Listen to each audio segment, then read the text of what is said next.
Guys, welcome back. तो दोस्तों, हम हैं सीए सीएमए इंटरमीडिएट के कॉस्टिंग की फास्ट ट्रैक बैच में। और अभी हमने देखा कि क्या क्या बेसिक्स होते हैं कॉस्टिंग में। दोस्तों, सबसे पहला बेसिक हमने देखा था कि किन किन तरह की कॉस्ट होती है। वेरिएबल कॉस्ट होती है, फिक्स कॉस्ट होती है और सेमी वेरिएबल कॉस्ट होती है। वेरिएबल कॉस्ट की क्या प्रॉपर्टी कि वो पर यूनिट टर्म्स में सेम होती है। फिक्स कॉस्ट की क्या प्रॉपर्टी कि वो टोटल टर्म्स में सेम होती है। और सेमी वेरिएबल कॉस्ट ना ही टोटल टर्म्स में सेम होती है ना ही पर यूनिट टर्म्स में सेम होती, इसलिए वो सेमी वेरिएबल हो जाती है। राइट दोस्तों, सेमी वेरिएबल कॉस्ट को हमने देखा कि उसके अंदर वेरिएबल कॉस्ट का पोर्शन कितना है वो कैसे आइडेंटिफाई करना, और फिक्स कॉस्ट का पोर्शन कितना है वो कैसे आइडेंटिफाई करना। फिर इसके बाद दोस्तों हमने यहां पर देखा types of cost based on elements of cost. Sir, आखिर ये कॉस्ट को डायरेक्ट और इनडायरेक्ट में क्लासिफाई करना क्यों जरूरी? क्योंकि अगर मुझे किसी भी प्रोडक्ट की कॉस्ट निकालना है तो मुझे वो कॉस्ट जो सीधे सीधे ट्रेस होती है वो तो सीधे सीधे ट्रेस करना है और आसानी से ट्रेस होनी चाहिए। और जो सीधे सीधे ट्रेस नहीं होती है, जो एक से ज्यादा तरह के प्रोडक्ट्स पर लग रही है कॉस्ट, उनको एक जगह इकट्ठा करना है, फिर किसी तरीके से मुझे प्रोडक्ट्स तक पहुंचाना है। राइट, तो मैं क्या करता हूं, जो डायरेक्टली कॉस्ट ट्रेस होती है उसको तो मैं सीधे सीधे उस प्रोडक्ट पर ट्रेस कर लेता हूं, और वह कॉस्ट जो सीधे सीधे ट्रेस नहीं होती यानी इनडायरेक्ट होती उसे एक जगह इकट्ठा करता हूं और किसी लॉजिकल और रैशनल बेसिस पर मैं उसे प्रोडक्ट तक पहुंचाता हूं, पर पहुंचाता जरूर हूं। अब वो क्या तरीके हैं उसको हम आगे जाकर देखेंगे। राइट, फिर हमने देखा बेस्ड ऑन कंट्रोलेबिलिटी, कुछ वो कॉस्ट होती है जो कि हम कंट्रोल कर सकते हैं by our actions, by managers actions, और कुछ वो कॉस्ट होती है जो हम कंट्रोल नहीं कर सकते। अच्छा दोस्तों, दो दो चीजें मैं यहां पर बोलना चाहूंगा। एक तो मैंने समझा दिया है, आप सिंपल ये जो यहां पर एक्चुअल वर्ड्स लिखे हुए उसे आप खुद से पढ़ लें, ये हो गई है पहली चीज। दूसरी चीज मैं आपसे और कहना चाहूंगा, अगर आपके पास समय है पर्याप्त, अगर आपके पास सफिशिएंट टाइम है, तो फिर जो जो मैं कॉन्सेप्ट बताता जा रहा हूं उसको आपको इमीडिएटली खुद से लिखते जाना चाहिए, तो आपकी और ज्यादा बेहतर अंडरस्टैंडिंग बनेगी। जैसे मैंने यहां पर मार्जिनल कॉस्ट शीट बनाई तो आपने खुद से उसे हाथ से ड्रॉ कर देना चाहिए, पर्टिकुलर्स का कॉलम, नंबर ऑफ यूनिट्स, ये sales, variable cost and so on. लेकिन हाँ, अगर आपके पास समय की कमी है, you are running short of time, then you can simply take the print out of this PDF. Right, तो दोस्तों यहां पर ये मार्जिनल कॉस्ट शीट हमने बनाई है। अच्छा, ये जो पीडीएफ है ये हमारी अल्फा एकेडमी इंडिया की वेबसाइट के डाउनलोड्स सेक्शन में भी रखी हुई है, तो वहां पर आप सीए इंटरमीडिएट कॉस्टिंग के कॉन्सेप्ट कॉपी का डाउनलोड चेक कर लीजिएगा, वहां से भी आप इसे डाउनलोड कर सकते हैं। ओके दोस्तों, types of cost based on normality में हमने देखा था कि एक होती है नॉर्मल कॉस्ट जो कि नॉर्मल कोर्स ऑफ ऑपरेशंस में लगती है, और ऐसी कॉस्ट हमें भी लगती है, हमारे कॉम्पिटिटर्स को भी लगती है, और ऐसी कॉस्ट हम कस्टमर से आसानी से रिकवर कर सकते हैं, उसे इसको पे करने में कोई दिक्कत परेशानी नहीं होगी। लेकिन एबनॉर्मल कॉस्ट वो होती है जो कि नॉर्मली इनकर नहीं होती है, वो जनरली हमारी किसी न किसी गलती भूल चूक की वजह से इनकर होती है, और ऐसी चीजें आप कस्टमर से रिकवर नहीं कर सकते हैं। राइट, फिर दोस्तों हमने यहाँ पर मार्जिनल कॉस्ट शीट का फॉर्मेट देखा था, जिसमें हमने देखा था sales minus variable cost gives you contribution. Contribution में से हम और क्या माइनस कर देते हैं, फिक्स कॉस्ट माइनस कर देते हैं, तो हमें क्या मिल जाता है, प्रॉफिट। ओके दोस्तों, फिर इसके बाद हमने पीवी रेशियो के बारे में समझा था। So PV ratio is nothing but it is simple contribution ratio. Now contribution ratio, how do you calculate, contribution upon sales. फिर उसके बाद दोस्तों हमने ब्रेक इवन पॉइंट समझा था। ब्रेक इवन पॉइंट का मतलब होता है कि जब भी मैं कुछ नया फॉर एग्जांपल बिजनेस लगाना चाहता हूं तो मैं क्या चाहूंगा, बेयर मिनिमम में क्या चाहूंगा कि हे भगवान, 2 पैसे भले ही मैं कमाऊं नहीं, लेकिन मैं 2 पैसे गंवाऊं भी नहीं। राइट, यानी कि मेरा प्रॉफिट नहीं हो चलेगा पर नुकसान भी ना हो, यानी नो प्रॉफिट नो लॉस की सिचुएशन कब आएगी? एक बिजनेस में थोड़ा सा तो सेल जनरेट करना ही पड़ेगा ना, तब जाकर आप लॉसेस से ऊपर उठकर आ पाएंगे। Right, so break even point का दोस्तों हमने फॉर्मूला देखा था, fix cost divided by contribution per unit. Right, या फिर break even point in value निकालना हो तो fix cost upon PV ratio, या फिर एक और फॉर्मूला है कि जो ब्रेक इवन की यूनिट्स कैलकुलेट करी है उसे सेलिंग प्राइस से मल्टीप्लाई कर देंगे। राइट, तो ये सारे हमने बेसिक्स देखे। अब हम यहां पर हमारे पहले चैप्टर की शुरुआत कर रहे हैं। पहला चैप्टर है हमारा सर्विस कॉस्टिंग या फिर ऑपरेटिंग कॉस्टिंग। ओके, तो सबसे पहले अपन यहां पर सर्विस कॉस्टिंग वर्ड पर फोकस करते हैं। दोस्तों, क्या एक फैक्ट्री है, फॉर एग्जांपल एमआरएफ टायर्स की फैक्ट्री है, अपोलो टायर्स की फैक्ट्री है, या फिर हिंदुस्तान यूनिलीवर लिमिटेड नाम की कंपनी है जो कि काफी सारे प्रोडक्ट्स बनाती है, नेस्ले नाम की कंपनी है, कैडबरीज नाम की कंपनी है, ये काफी सारे प्रोडक्ट्स बनाते हैं। क्या वहां कॉस्टिंग, उनके फैक्ट्री प्रेमाइसेस में कॉस्टिंग लगता होगा? जी हाँ, कॉस्टिंग तो करना ही पड़ता है। कैडबरीज कितनी सारी चॉकलेट्स बनाती है, डेयरी मिल्क चॉकलेट बनाती है एंड सो ऑन। राइट, मुंह में पानी आ गया ये सब सुनकर। तो अब ये जब इतनी सारी तरह की चॉकलेट्स बनाते हैं तो they have to determine the cost, कितने हमें आखिर पैसे लग रहे हैं, and according to the cost they set the selling price of their products. Yes, यानी कि मैन्युफैक्चरिंग ऑर्गेनाइजेशंस में कॉस्टिंग लगता है, जी हाँ। पर क्या जो सर्विस सेक्टर की ऑर्गेनाइजेशंस होती हैं, जो कोई प्रोडक्ट नहीं बनाती, कोई मैन्युफैक्चरिंग नहीं करती, they just render the services, क्या सर्विस सेक्टर की ऑर्गेनाइजेशंस पर कॉस्टिंग लगता है? तो इससे पहले कि हम इस सवाल का जवाब ले, पहले सोचिए कि आखिर कौन कौन सी सर्विस सेक्टर की ऑर्गेनाइजेशंस होती होंगी जो कि सर्विसेज प्रोवाइड करती हैं। तो सबसे पहला तो हो गया for example telecom companies, telephone companies. आपके सेल फोन में जो सिम लगी हुई है, एयरटेल की है, जियो की है, वोडाफोन आइडिया की, बीएसएनएल की, क्या है ये लोग सर्विस सेक्टर ऑर्गेनाइजेशंस हैं। ओके, फिर दोस्तों इसके अलावा आपके सेल फोन में एप्लीकेशंस हैं, right. IT companies, information technology companies, Infosys हुआ, टीसीएस हुआ, क्या है ये कोई प्रोडक्ट बनाते हैं क्या? नहीं, this are service sector organisations, right. या फिर बैंक्स हो गई, या फिर इंश्योरेंस कंपनीज हो गई हैं, या फिर अब मुझे ही देख लीजिए जो कोचिंग इंस्टीट्यूट्स है वो क्या है, वो सब सर्विस सेक्टर ऑर्गेनाइजेशंस है। आप होटल देख लीजिए, वो भी क्या है, सर्विस सेक्टर है, क्योंकि वो आपको रूम्स प्रोवाइड करते हैं, यानी वो रूम सर्विस आपको दे रहे हैं, राइट। या फिर आप हॉस्पिटल्स देख लीजिए, ये सब क्या है, ये सब सर्विस सेक्टर ऑर्गेनाइजेशंस है। या फिर आपके सेलफोन में एप्लीकेशन है, फॉर एग्जाम्पल ओला की, उबर की, एंड सो ऑन, राइट।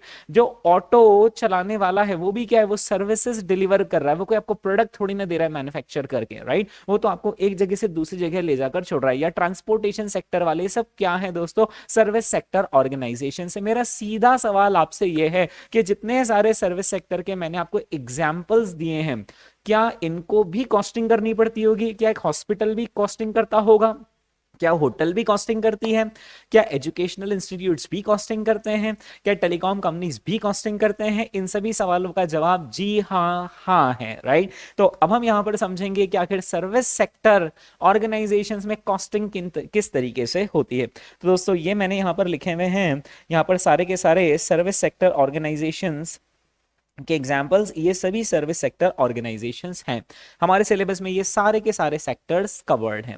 अगर मैं एग्जाम पॉइंट ऑफ व्यू से बात करूं तो सर्विस कॉस्टिंग का क्वेश्चन रफली 5 to 10 मार्क्स के बीच में इस चैप्टर का वेटेज होता है, और आईसीएआई रफली 75% of the time transportation sector से हमसे क्वेश्चन पूछता है। यानी कि ये जितने सारे सेक्टर्स हैं, ये सब 25% ऑफ द टाइम पूछे जाते हैं, और मेन फोकस इस पर्टिकुलर चैप्टर का किससे रिलेटेड रहेगा, ट्रांसपोर्टेशन सर्विसेज से रिलेटेड रहेगा। अगर आपने ट्रांसपोर्टेशन सेक्टर में कैसे कॉस्टिंग करना वो सीख लिया, तो फिर बाकी जितने सारे सेक्टर्स है वो आपसे बहुत आसानी से हो जाएंगे।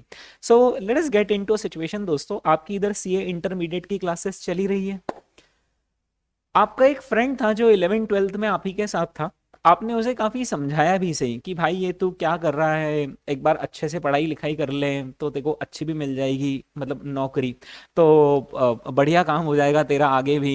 हमने उसको काफी समझाया कि मैं तो सीए कर ही रहा हूँ, तू भी मेरे साथ सीए कर ले, तेरी लाइफ सेट हो जाएगी। उसने हमारी एक नहीं सुनी, और उसने कहा नहीं, मैं तो मन ही नहीं है कुछ पढ़ाई करने का, मैं तो भाई कुछ ना कुछ बिजनेस लगाऊंगा। हमने कहा ठीक है भाई। 12th क्लास के बाद हमारे और उसके रास्ते अलग हो गए, हम इधर सीए में आ गए, वो उधर बिजनेस में कुछ करने लगा। उसने किसी भी बिजनेस को ज्वाइन करने से पहले वो बिजनेस जो कोई दूसरा व्यक्ति कर रहा है उसके वहां पर काम करना ज्यादा पसंद करा, कि यार थोड़ा मैं 3-4-5 महीने यहाँ पर काम कर लूं, थोड़ा एक्सपीरियंस ले लूं कि ये बिजनेस कैसे चलता है, और फिर उसके बाद ये बिजनेस करूंगा। इतने में इधर हमारी सीए फाउंडेशन की क्लासेस चल गई। 8-9-10 महीने बाद हमारा अटेम्प्ट आ गया सीए फाउंडेशन का। सीए फाउंडेशन की क्लासेस हमने कर ली, एग्जाम दे दी, और उसके 2 मंथ्स बाद रिजल्ट आया, and there is a happy news कि हम सीए फाउंडेशन में पास हो गए। और इस बीच लगभग 1 साल का समय बीत गया, इधर हमारी सीए इंटरमीडिएट की क्लासेस शुरू हो गई, यानी लगभग 1-1.25 साल हो गया हमारी वो जो दोस्त है उससे कोई बातचीत नहीं, बस सोशल मीडिया पर कभी वो हमारा स्टेटस देख लेता, कभी हम उसके। वन फाइन डे जैसे ही हमारी यहां पर कॉस्टिंग की क्लास छूटी, उसका अचानक से कॉल आया हमने कहा हेलो। उसने बोला और भाई क्या हाल चाल? हमने कहा भाई बढ़िया, तेरे क्या हाल चाल? बोले भाई बढ़िया। और क्या चल रहा है? हमने सब बताया, हमारा सीए चल रहा है सो ऑन। उसने बोला यार तेरे भाई ने ट्रांसपोर्टेशन का काम शुरू कर दिया है। हमने कहा अरे वाह बढ़िया, तो फिर कहाँ पर है तेरा क्या ऑफिस? ऑफिस कहीं शॉप तूने डाली होगी? बोले भाई बिल्कुल, जहां पर तेरी कोचिंग है ना, बस वहां से लेफ्ट लेना, फिर राइट लेना, फिर लेफ्ट लेना, तुझे वहां पर गुड्डू ट्रांसपोर्टेशन सर्विस नाम की शॉप दिखेगी, गुड्डू ट्रांसपोर्टेशन सर्विसेज। तेरा भाई वहीं पर ही बैठता है।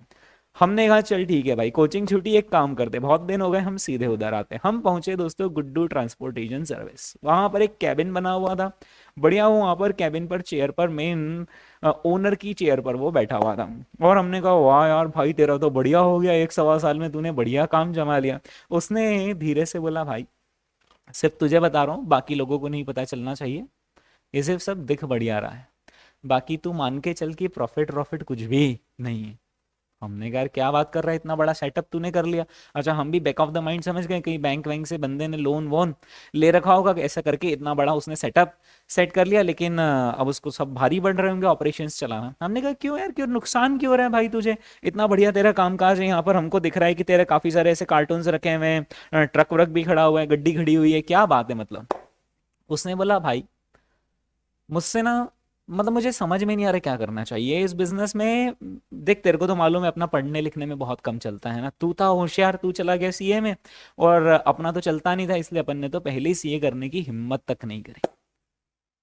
तो हमने कहा कहाँ प्रॉब्लम कहाँ है तुझे? उसने बोला भाई प्रॉब्लम ये है कि मुझे ये नहीं समझ में आता है कि मैं कस्टमर से चार्ज कैसे करूं, मतलब मैं उनसे पैसा कैसे चार्ज करूं। और मतलब प्रॉब्लम ये होती है कि अकाउंटिंग में हिसाब किताब बहुत कुछ ऐसा मिसमैनेज हो जाता है। अभी क्या तेरा भाई सिर्फ 12th पास है ना, तो वो इतने प्रॉपरली चीजों को मैनेज नहीं कर रहा है। हमने कहा कोई बात नहीं भाई, तू चिंता मत कर, अब भाई तेरे साथ। उसने हमें बताया यार भाई क्या हुआ कि सबसे पहले जब मैंने नया बिजनेस शुरू किया था, तो मैंने लोगों से वेट के हिसाब से चार्ज करा। कैसा चार्ज करा? वेट के हिसाब से, कि अगर 1 किलो गुड्स अगर आपको एक जगह से दूसरी जगह ट्रांसपोर्ट करवाने, तो मैं तो आपसे 10 रुपीज पर केजी लूंगा। अगर आप सपोज करो कि 100 केजी गुड्स एक जगह से दूसरी जगह ट्रांसपोर्ट करवाना चाहते हो, तो मैं 10 rupees per KG multiplied by 100 KG, यानी आपसे 1000 रुपीज लूंगा। मान लो 1000 किलो ट्रांसपोर्ट करवाना है, तो अपन 10 रुपीज अपन आपसे किलो के हिसाब से पैसे लेंगे। बोले प्रॉब्लम क्या हो गई कि एक कस्टमर आया, उसने 1 किलो का पार्सल दिया, कितना 1 केजी का पार्सल दिया, और उसने बोला ये ट्रांसपोर्ट कर दो। कहाँ? सीधे सपोज करो कि ये जो गुड्डू ट्रांसपोर्टेशन सर्विसेज है इंदौर में है ना, ओके, ये इंदौर से ट्रांसपोर्ट करना है मुंबई तक। हमने कहा सिर्फ 1 किलो? उसने कहा हाँ 1 किलो। और आपने बोर्ड क्या लगा रखा है, 1 किलो का पैसा कितना लेते हो? @ 10 रुपीज पर केजी। तो 1 केजी ट्रांसपोर्ट करने के लिए फ्रॉम इंदौर टू मुंबई ये रखो 10 रुपए, और पहुंचाओ मेरा पार्सल कहाँ तक? मुंबई तक। अब भाई इतना नुकसान होता है ना बिजनेस में कि क्या बताऊं। मतलब लोग 1 किलो का पार्सल दे जाते हैं, 500 ग्राम्स का पार्सल दे जाते हैं, और हमें कहाँ तक ले जाना पड़ता है? मुंबई तक, और सिर्फ कितना 10 रुपीज पर केजी के हिसाब से। हमने कहा भाई अब मुंबई तो कितना दूर है, तो तुझे तो डिस्टेंस के हिसाब से भी पैसे चार्ज करने चाहिए।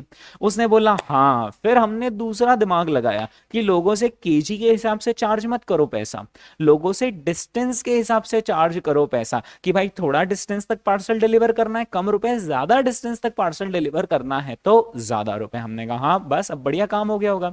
उसने बोले काहे का बढ़िया?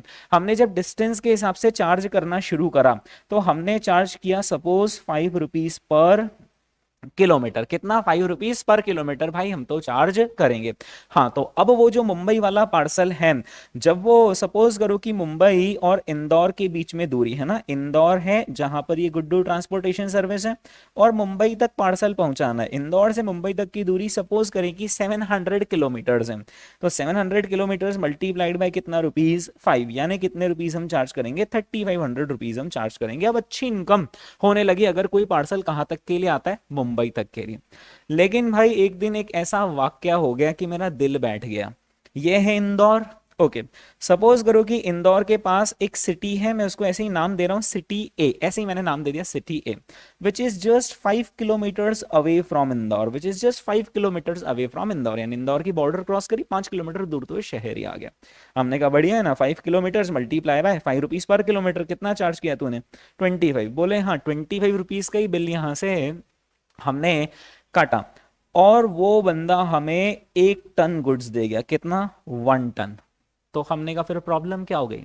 बोले यही तो प्रॉब्लम है कि हम लोगों से कैसा चार्ज कर रहे हैं, बेस्ड ऑन डिस्टेंस। तो जितना ज्यादा डिस्टेंस उतना फायदा।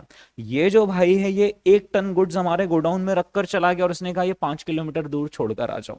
अब हमने 1 टन गुड्स छोड़ा, तो सोच सकता है 1 टन गुड्स छोड़ा 5 रुपीज पर किलोमीटर में, कितना किलोमीटर, 5 किलोमीटर, सिर्फ 25 रुपए में 1 टन गुड्स यहां से वहां। हमने कहा भाई ये जो ट्रांसपोर्टेशन सेक्टर है इसमें अगर आप सिर्फ किलो के बेसिस पर पैसा चार्ज करोगे, जैसा तो पहले करता था, सिर्फ केजीज के बेसिस पर पैसा चार्ज करोगे, सिर्फ केजीज के बेसिस पर, तो कम डिस्टेंस हो या ज्यादा डिस्टेंस हो आप एक जैसा पैसा चार्ज करोगे, वो गलत हो जाएगा, क्योंकि ज्यादा डिस्टेंस पर तो ज्यादा पैसा चार्ज करना चाहिए। अगर आप ट्रांसपोर्टेशन सेक्टर में किलो की बजाय सिर्फ डिस्टेंस के बेसिस पर पैसा चार्ज करोगे कि भाई कम डिस्टेंस कम पैसा, ज्यादा डिस्टेंस ज्यादा पैसा, तो भी डिस्टेंस के बेसिस पर चार्ज करना सही है, लेकिन सिर्फ डिस्टेंस के बेसिस पर चार्ज करने में ये वाली प्रॉब्लम हो जाएगी जो तूने जस्ट अभी बताई, कि कोई थोड़े से डिस्टेंस में बहुत सारा किलो गुड्स रख जाएगा और तुझे थोड़े से पैसों में इतना सारा किलो गुड्स ट्रांसपोर्ट करना पड़ेगा। बोले भाई अब जो तू बोलने वाला है ना वो मैं पहले ही समझ गया कि ट्रांसपोर्टेशन सेक्टर में सिर्फ डिस्टेंस के बेसिस पर, सिर्फ केजीज के बेसिस पर पैसा चार्ज नहीं किया जाता, बल्कि ट्रांसपोर्टेशन सेक्टर में कॉम्बिनेशन ऑफ डिस्टेंस और केजीज के बेसिस पर ही पैसा चार्ज किया जाता है। दोस्तों आपने भी देखा होगा जब आप सी इंस्टीट्यूट कोई पार्सल भेजते हो, सपोज करो आप स्पीड पोस्ट से भेजते हो, राइट, तो स्पीड पोस्ट में वो जो डिस्टेंस है उसका तो फैक्टर आता ही आता है, साथ ही साथ वो कितने किलो वेट का पार्सल है उसका भी फैक्टर आता है। तो ट्रांसपोर्टेशन सर्विसेज में, कुरियर्स में हुआ या फिर गुड्स ट्रांसपोर्टेशन हुआ, उसमें क्या होता है, दो चीजों का फैक्टर आता है, कितना वजन है और वो कितने डिस्टेंस जा रहा है, यानी on the basis of KGs as well as on the basis of distance यहां पर पैसा कस्टमर से चार्ज किया जाता है। हमने दोस्त को कहा गुड्डू जब तो ये समझ ही गया तो फिर प्रॉब्लम क्या है? बोले यहीं से ही तो प्रॉब्लम शुरू हो गई कि अब मैं समझ नहीं पा रहा हूं कि कितना चार्ज करूं on the basis of KGs and on the basis of distance, क्योंकि मैं इतना टेक्निकल पर्सन नहीं हूं। हमने कहा ठीक है, I am going to help you. एक काम कर, तू मुझे तेरा सारा डेटा बता कि तेरे क्या क्या खर्चे लगते हैं। हम क्या करेंगे, तेरे सारे खर्चे ऐड अप करेंगे, जोड़ेंगे, राइट। फिर देखेंगे कि तेरे पास कितना केजी पार्सल्स आते हैं, कितने डिस्टेंस के लिए आते हैं, और फिर जितना सारा तेरा खर्चा होगा उसे इन केजीज, उसे इन किलोमीटर्स पर बांटेंगे, और फिर हम पता करेंगे कि आखिर हमें लोगों से कितना चार्ज करना चाहिए पर केजी, पर kilometre and so on, right. उसने कहा ठीक है, मैं काम करता हूं, मैं तुझे मेरी सारी की सारी कॉस्ट की इंफॉर्मेशन देता हूं। गुड्डू ने बोलना शुरू करा, उसने बोला देख मेरी कॉस्ट नॉर्मली दो जगह पर लगती, एक तो वेयर हाउस की लगती, क्योंकि हाँ हमें वेयर हाउस यहाँ पर रखना ही पड़ता है, काफी सारे लोग उनके पार्सल रख कर जाते हैं, फिर हम ट्रक में लोड करवाते हैं, राइट, फिर हम ट्रक से डिस्पैच करते हैं। अच्छा, हम जिस जगह पर पार्सल भेजते हैं, जिस जगह पर हम ये कार्टन भेजते हैं, गुड्स भेजते हैं, वहां से लौटते वक्त कोई ट्रक खाली तो आता ही नहीं, वहां से उधर के पार्सल लेकर आता है। तो वो जो पार्सल आते हैं, ट्रक खाली होता है तो पूरा गोडाउन के अंदर सामान आ जाता है, फिर धीरे धीरे लोगों के पास पार्सल सिटी में भेजे जाते हैं। तो एक तो हमारा वेयर हाउस और ऑफिस की कॉस्ट लगती है, और दूसरा हमारा ये ट्रक की कॉस्ट लगती है। हमने कहा ठीक है, एक एक करके तू हमें सारी चीजें बता। सबसे पहले चल ट्रक के बारे में बता। ओके, तो उसने बताया भाई ये जो ट्रक बाहर खड़ा हुआ है ना, ये हमने 40 लाख रुपए में, 40 लाख रुपीज में हमने ये ट्रक खरीदा था। हमने कहा देखा जाए तो ये 40 लाख रुपीज तो तेरे लगी गई ना भाई कॉस्ट। यस, तो ये 40 लाख रुपीज भी तो हमें लोगों से रिकवर करने पड़ेंगे, क्योंकि ट्रांसपोर्टेशन सर्विसेज देने में ये 40 लाख रुपए भी तो हमारे तो लगे ही हैं। यस, लेकिन क्या 40 लाख रुपए सारे आप एक ही साल में लोगों से रिकवर कर लोगे? नहीं, आपको एक और इन्फॉर्मेशन क्या चाहिए, लाइफ ऑफ द ट्रक की, कितने साल ये ट्रक चलेगा। तो 40 लाख की चीज अगर 6 ईयर्स तक चल रही तो आप क्या करोगे, 40 लाख को over a period of 6 years तक आप रिकवर करोगे लोगों से, राइट। लेकिन दोस्त ने बोला भाई 6 साल बाद ऐसा नहीं है कि अपना ये जो ट्रक है किसी काम का नहीं है, इसको नदी में जाके डुबाना नहीं है, इसको हम बेच देते हैं, और ये मान के चल के लगभग हम इसे 10 लाख रुपए में आराम से बेच देंगे। हम समझ गए, देख भाई 40 लाख रुपीस अपने आज लगे है ना, कैलकुलेटर में कर लो, 40 लाख आज लगे, उसमें से अपने 10 लाख तो मिल ही जाएंगे अपने को, यानी नेट नेट जो अपने लगे हैं ट्रक के नाम पर वो कितने लगे, 30 लाख रुपीस लगे, जो हमें रिकवर करना है over a period of how many years, 6 years. तो 30 लाख को डिवाइड किससे कर लो, 6 से, यानी कि 5 लाख रुपीस हमें यानी 5 लाख रुपीज हमें एक तरीके से ट्रक के नाम पर हर साल रिकवर करने हैं, राइट। तो दोस्त बोल पड़ा अच्छा डेप्रीसिएशन एसएलएम मेथड से, हमने कहा हाँ 11th-12th। तो हम क्या करेंगे यहाँ पर 40 lakhs में से 10 lakhs हटा देंगे और बचे हुए 30 lakhs को over a period of 6 years recover करेंगे लोगों से। यानी एक साल का ट्रक का डेप्रीसिएशन कितना आता है, 5 लाख रुपीज आता है, जो हम लोगों से साल भर में रिकवर करेंगे, 5 lakhs। ओके, उसने बताया भाई ये जो अपना ट्रक है ना, इसकी कैपेसिटी है 10 टन, यानी 10 टन गुड्स ये एक जगह से दूसरी जगह पर ले जा सकता है। लेकिन तुझे मालूम है कि हम ट्रक को 100% कैपेसिटी पर यूज नहीं कर पाते, क्योंकि क्या रहता है ना भाई, देख कभी ऑफ सीजन रहता है तो ट्रक ना बहुत बार 50-60% भी जाता है, कभी पूरा फुल सीजन रहता है तो 100% पर भी जाता है, 110% पर भी जाता है। तुझे मालूम होगा ना, थोड़ा ऊपर तक हम माल भर देते हैं, राइट। तो ऑन एन एवरेज हम 90% इसका कैपेसिटी का यूज कर लेते हैं। हमने कहा भाई हम समझ गए कि 10 टन की कैपेसिटी, उसका 90%, यानी ऑन एन एवरेज आप 9 टन गुड्स एक बार में इधर से उधर लेकर जाते हो। उसने बोला भाई बिल्कुल सही। हमने कहा अब ये जो वेयर हाउस बना हुआ है इसके खर्चे बताओ। तो दोस्त ने बताया कि देख वेयर हाउस में सबसे पहले तो ये जो ऑफिस है, ये जो तेरे को दिख रहा है ना ऑफिस, ये अपना खुद का नहीं है, ये अपन ने रेंट पे लिया हुआ है। कितना रेंट है, 80,000 रुपीज पर मंथ। ड्राइवर और हेल्पर लगता है हमें ट्रक में, उनको हम फिक्स देते हैं 35,000 रुपीज पर मंथ। इसमें दोनों का आ गया, ड्राइवर का भी आ गया और वो जो हेल्पर है छोटू, ट्रक में ड्राइवर है और उसके साइड में छोटू बैठा रहता है, इन दोनों का मिलाकर हमारा कितना होता है, 35,000 पर मंथ होता है। ओके, हमने कहा ये जो ड्राइवर और हेल्पर को जो सैलरी देते हो वो आप फिक्स देते हो। उसने बोला हाँ फिक्स देते हैं। जैसे मान लो कभी ट्रक नहीं चला, मान लो माल नहीं एक शहर से दूसरे शहर ले जाने के लिए 2-3 दिन ट्रक खड़ा रहा, तो भी हमें तो उसे फिक्स देना ही है महीने भर का, कितना, 35,000 पर मंथ। हमने कहा ठीक है।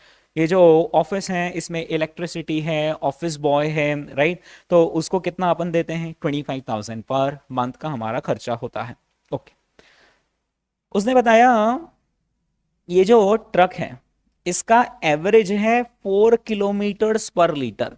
यानी ट्रक में हमने 1 लीटर डीजल डाला, ट्रक कितने किलोमीटर चलकर रुक जाएगा, 4 किलोमीटर चलकर रुक जाएगा। हमने कहा इतना कम एवरेज। उसने कहा हाँ बस ट्रक का बस का यही एवरेज आता है, क्योंकि वो तो कितनी बड़ी गाड़ियां रहती। जैसे आप 2 व्हीलर खरीदते हो तो 50-60 का एवरेज आता है, अगर आप कार खरीदते हो तो 15-20 किलोमीटर पर लीटर का एवरेज आता है। कार तो फिर भी लाइट वेट होती है, जितनी बड़ी गाड़ी खरीदते हो उतना एवरेज कम होता जाता है। तो यहाँ पर ट्रक का एवरेज कितना है, 4 किलोमीटर पर लीटर। ओके, डीजल भाई बहुत महंगा हो रखा है, 100 रुपीज पर लीटर का डीजल है, और वो सबसे बड़ा खर्चा ही हमारा तो डीजल का होता है। ओके, ये जो ट्रक भाई खड़ा हुआ है ना, इसका हमने इंश्योरेंस करवा रखा है और इसकी इंश्योरेंस प्रीमियम आती है 18,000 पर एनम। हमारा साल भर का इंश्योरेंस का खर्चा कितना है, 18,000 पर एनम। ये थोड़ी सी मिस्टेक है यहाँ पर, ये 18,000 नहीं है, ये एक्चुअली 1,80,000 है, राइट, क्योंकि ट्रक का इंश्योरेंस इतने कम में नहीं होता है। एक तो वो क्या ट्रांसपोर्टेशन सेक्टर है तो उसमें रिस्क इंश्योरेंस कंपनी की वैसे ही ज्यादा होती है और ट्रक भी महंगा है, राइट। तो कितना आता है इसका इंश्योरेंस का अमाउंट साल भर का, 1,80,000 रुपीज आता है इंश्योरेंस का amount. Repairs and maintenance truck का तुझे तो मालूम है, तो कमर्शियल है और ये ड्राइवर लोग कैसे चलाते हैं ट्रक को, तो रिपेयर्स एंड मेंटेनेंस का खर्चा आता है 3 lakh per annum. Okay, loading and unloading expenses. हमने कहा भाई ये लोडिंग अनलोडिंग क्या। उसने बोला भाई ये जो ट्रक है ये जब यहाँ पर आता है तो गोडाउन के अंदर गुड्स खाली करता है, दूसरी सिटी से लेकर आता है गुड्स, और जब ये ट्रक यहाँ से लोड होकर जाता है तो दूसरी सिटी में जाकर अनलोड होता है। तो लोडिंग अनलोडिंग के हमने ना फिक्स इधर बंदे ही रख रखे हैं और हम उनको कितने रुपीस देते हैं, 45,000 देते हैं पर मंथ। और ये लोडिंग अनलोडिंग के जो बंदे ये सैलरी बेसिस पर, यानी अपन ने इनको बांध रखा है कि भाई जब भी ट्रक लोड होगा अनलोड होगा वो सब आपको करना है।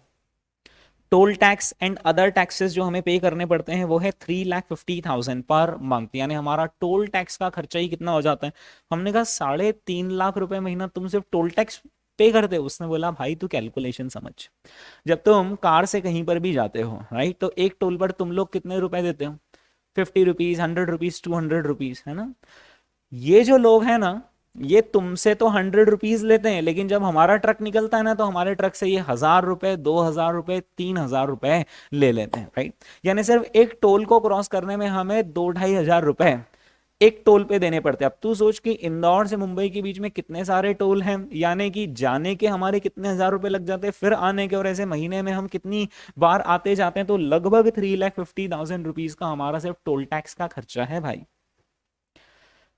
Miscellaneous expenses. उसने बोला देख यार बिजनेस करते हैं, कुछ ऐसे खर्चे होते ही रहते हैं जो मालूम ही नहीं है कि कहाँ लग गए, पर बस वो होते ही रहते हैं हमारे खर्चे, तो ये मान के चल there are miscellaneous expenses of ₹1 lakh per month. ठीक है, हमने कहा भाई ये जो सारा खर्चा है ना, अब अपने को ये क्या करना है, कस्टमर से रिकवर करना है सारा खर्चा। ओके, तो ये तो तूने बता दिया कि तू कस्टमर्स के लिए कितना वेट लेकर जाता है, कितना वेट लेकर जाता है, 9 टन्स का वेट लेकर जाता है, राइट। हमें ये भी देखना पड़ेगा कि आखिर हम इस ट्रक को कहाँ लेकर जाते हैं, कितनी दूर लेकर जाते हैं, और कितनी बार हम ट्रक को 1 महीने के अंदर घुमाते हैं। उसने बोला देख भाई अपना बिल्कुल स्टैंडर्ड काम है, अपना ट्रक इंदौर से शुरू होता है, 700 किलोमीटर दूर है मुंबई बसी हुई, वहां पर जाता है, वहां पर गुड्स अनलोड करता है, वहां पर फिर से मुंबई से गुड्स लोड करता है, और वापस से इंदौर आ जाता है मुंबई से गुड्स लेकर, अनलोड करता है इंदौर में, फिर से रीलोड करता है, और वापस से ऐसे इंदौर मुंबई करता रहता है हमारा ट्रक। हमने कहा ये जो तू कह रहा है ना कि इंदौर से चला मुंबई गया, फिर मुंबई से वापस आया इंदौर, इसे हमारी टेक्निकल भाषा में क्या कहते हैं, राउंड ट्रिप्स। राउंड ट्रिप्स मतलब गया और आया, is called as one round trip, यानी गया और आया is called as one round trip. ऐसी कितनी ट्रिप्स हो जाती है, तो उसने बोला ऐसी हमारी 10 राउंड ट्रिप्स हो जाती है 1 महीने में। हमने कहा कैसे, थोड़ा गणित समझा। उसने बोला देख इंदौर से मुंबई तक की दूरी 700 किलोमीटर्स, राइट। ट्रक को ये तय करने में लगभग 1 दिन का समय लगता है, फिर लगभग आधे दिन वहां पर अनलोडिंग होती है, जो इंदौर से गुड्स गए उनकी अनलोडिंग होती है, बचे हुए आधे दिन फिर रीलोड होते हैं गुड्स, और वापस से 1 दिन ट्रक को लगता है यहाँ पर आने में, राइट। तो लगभग ये मान के चल कि एक कंप्लीट राउंड ट्रिप में हमें 3 डेज लगते हैं ऑन एन एवरेज। जैसे कभी कम भी लगते हैं, कभी थोड़े ज्यादा भी लग जाते हैं, जैसे रास्ते में ट्रैफिक जाम हुआ एंड सो ऑन। तो ऑन एन एवरेज हमें 3 डेज लगते हैं एक सिंगल राउंड ट्रिप में। तो महीने में कितने दिन, 30 दिन, और एक दिन और एक ट्रिप कितने दिन में, 3 दिन में, यानी लगभग तो ये मान के चल के ऑन एन एवरेज महीने की अपन 10 ट्रिप कर लेते हैं। हमने कहा ठीक है देख, लोगों से कितना चार्ज करना है हमें वो हम कैलकुलेट करें, लोगों से कितना चार्ज करना है हमें वो हम कैलकुलेट करें, उसके पहले अपने को अपना खुद का कॉस्ट शीट बनाना पड़ेगा, और ये देखना पड़ेगा कि अपनी आखिर कॉस्ट कितनी लगती है, राइट। तो दोस्तों आप मुझे यहाँ पर बताते जाइए कि कौन कौन सी हमारी कॉस्ट यहाँ पर लगती है। तो सबसे पहली कॉस्ट तो हम यहाँ पर देखेंगे जो ट्रक का डेप्रीसिएशन है वो देखेंगे, that is one of the cost that we have to recover from people. Okay, second जो हम कॉस्ट देखेंगे वो कौन सी, ऑफिस और गोडाउन वाली। थर्ड कौन सी कॉस्ट देखेंगे, ड्राइवर वाली। फोर्थ देखेंगे ऑफिस रनिंग एक्सपेंसेस। फिर फिफ्थ कॉस्ट एवरेज माइलेज, तो कोई कॉस्ट नहीं है लेकिन एवरेज माइलेज के बेसिस पर, हाँ एवरेज माइलेज के बेसिस पर ये पता चलेगा कि फिर इतना सारा डिस्टेंस कवर करने में कितना लीटर डीजल लगता है और फिर डीजल की क्या कॉस्ट है। तो यहाँ पर डीजल का पैसा निकालना पड़ेगा, इंश्योरेंस की हमारी कॉस्ट है, रिपेयर्स की हमारी कॉस्ट है, लोडिंग अनलोडिंग की कॉस्ट है, टोल टैक्स की कॉस्ट है, और ये रही हमारे मिसलेनियस एक्सपेंसेस। तो हमें ये जो 10 तरह की कॉस्ट है ये हमें कहीं एक जगह लिखनी पड़ेगी, तो हमें पता चलेगा कि हमारा कितना पैसा लग रहा है, फिर हम उस हिसाब से लोगों से रिकवर करेंगे, राइट। यानी दोस्तों ये जो हम चैप्टर पढ़ रहे हैं ना सर्विस कॉस्टिंग, वो आपको कहाँ रियल लाइफ में काम में आने वाला है। जो लॉजिस्टिक्स फर्म होती है जैसे कि एयरलाइंस हुआ, इंडिगो एयरलाइंस हुआ फॉर एग्जाम्पल, राइट, या फिर जो ट्रांसपोर्टेशन सेक्टर के इतने सारे लोग इन्वॉल्व है, आप हाईवे पर देखते होंगे ट्रक से, जो लॉजिस्टिक्स फर्म्स हैं इनकी आखिर कॉस्टिंग कैसे निकाली जाए, वहां पर ये चैप्टर हमें मदद करने वाला है, राइट। तो यहां पर ये 10 आइटम्स ऑफ कॉस्ट है, हमें इन्हें सबसे पहले लिस्ट डाउन करना पड़ेगा।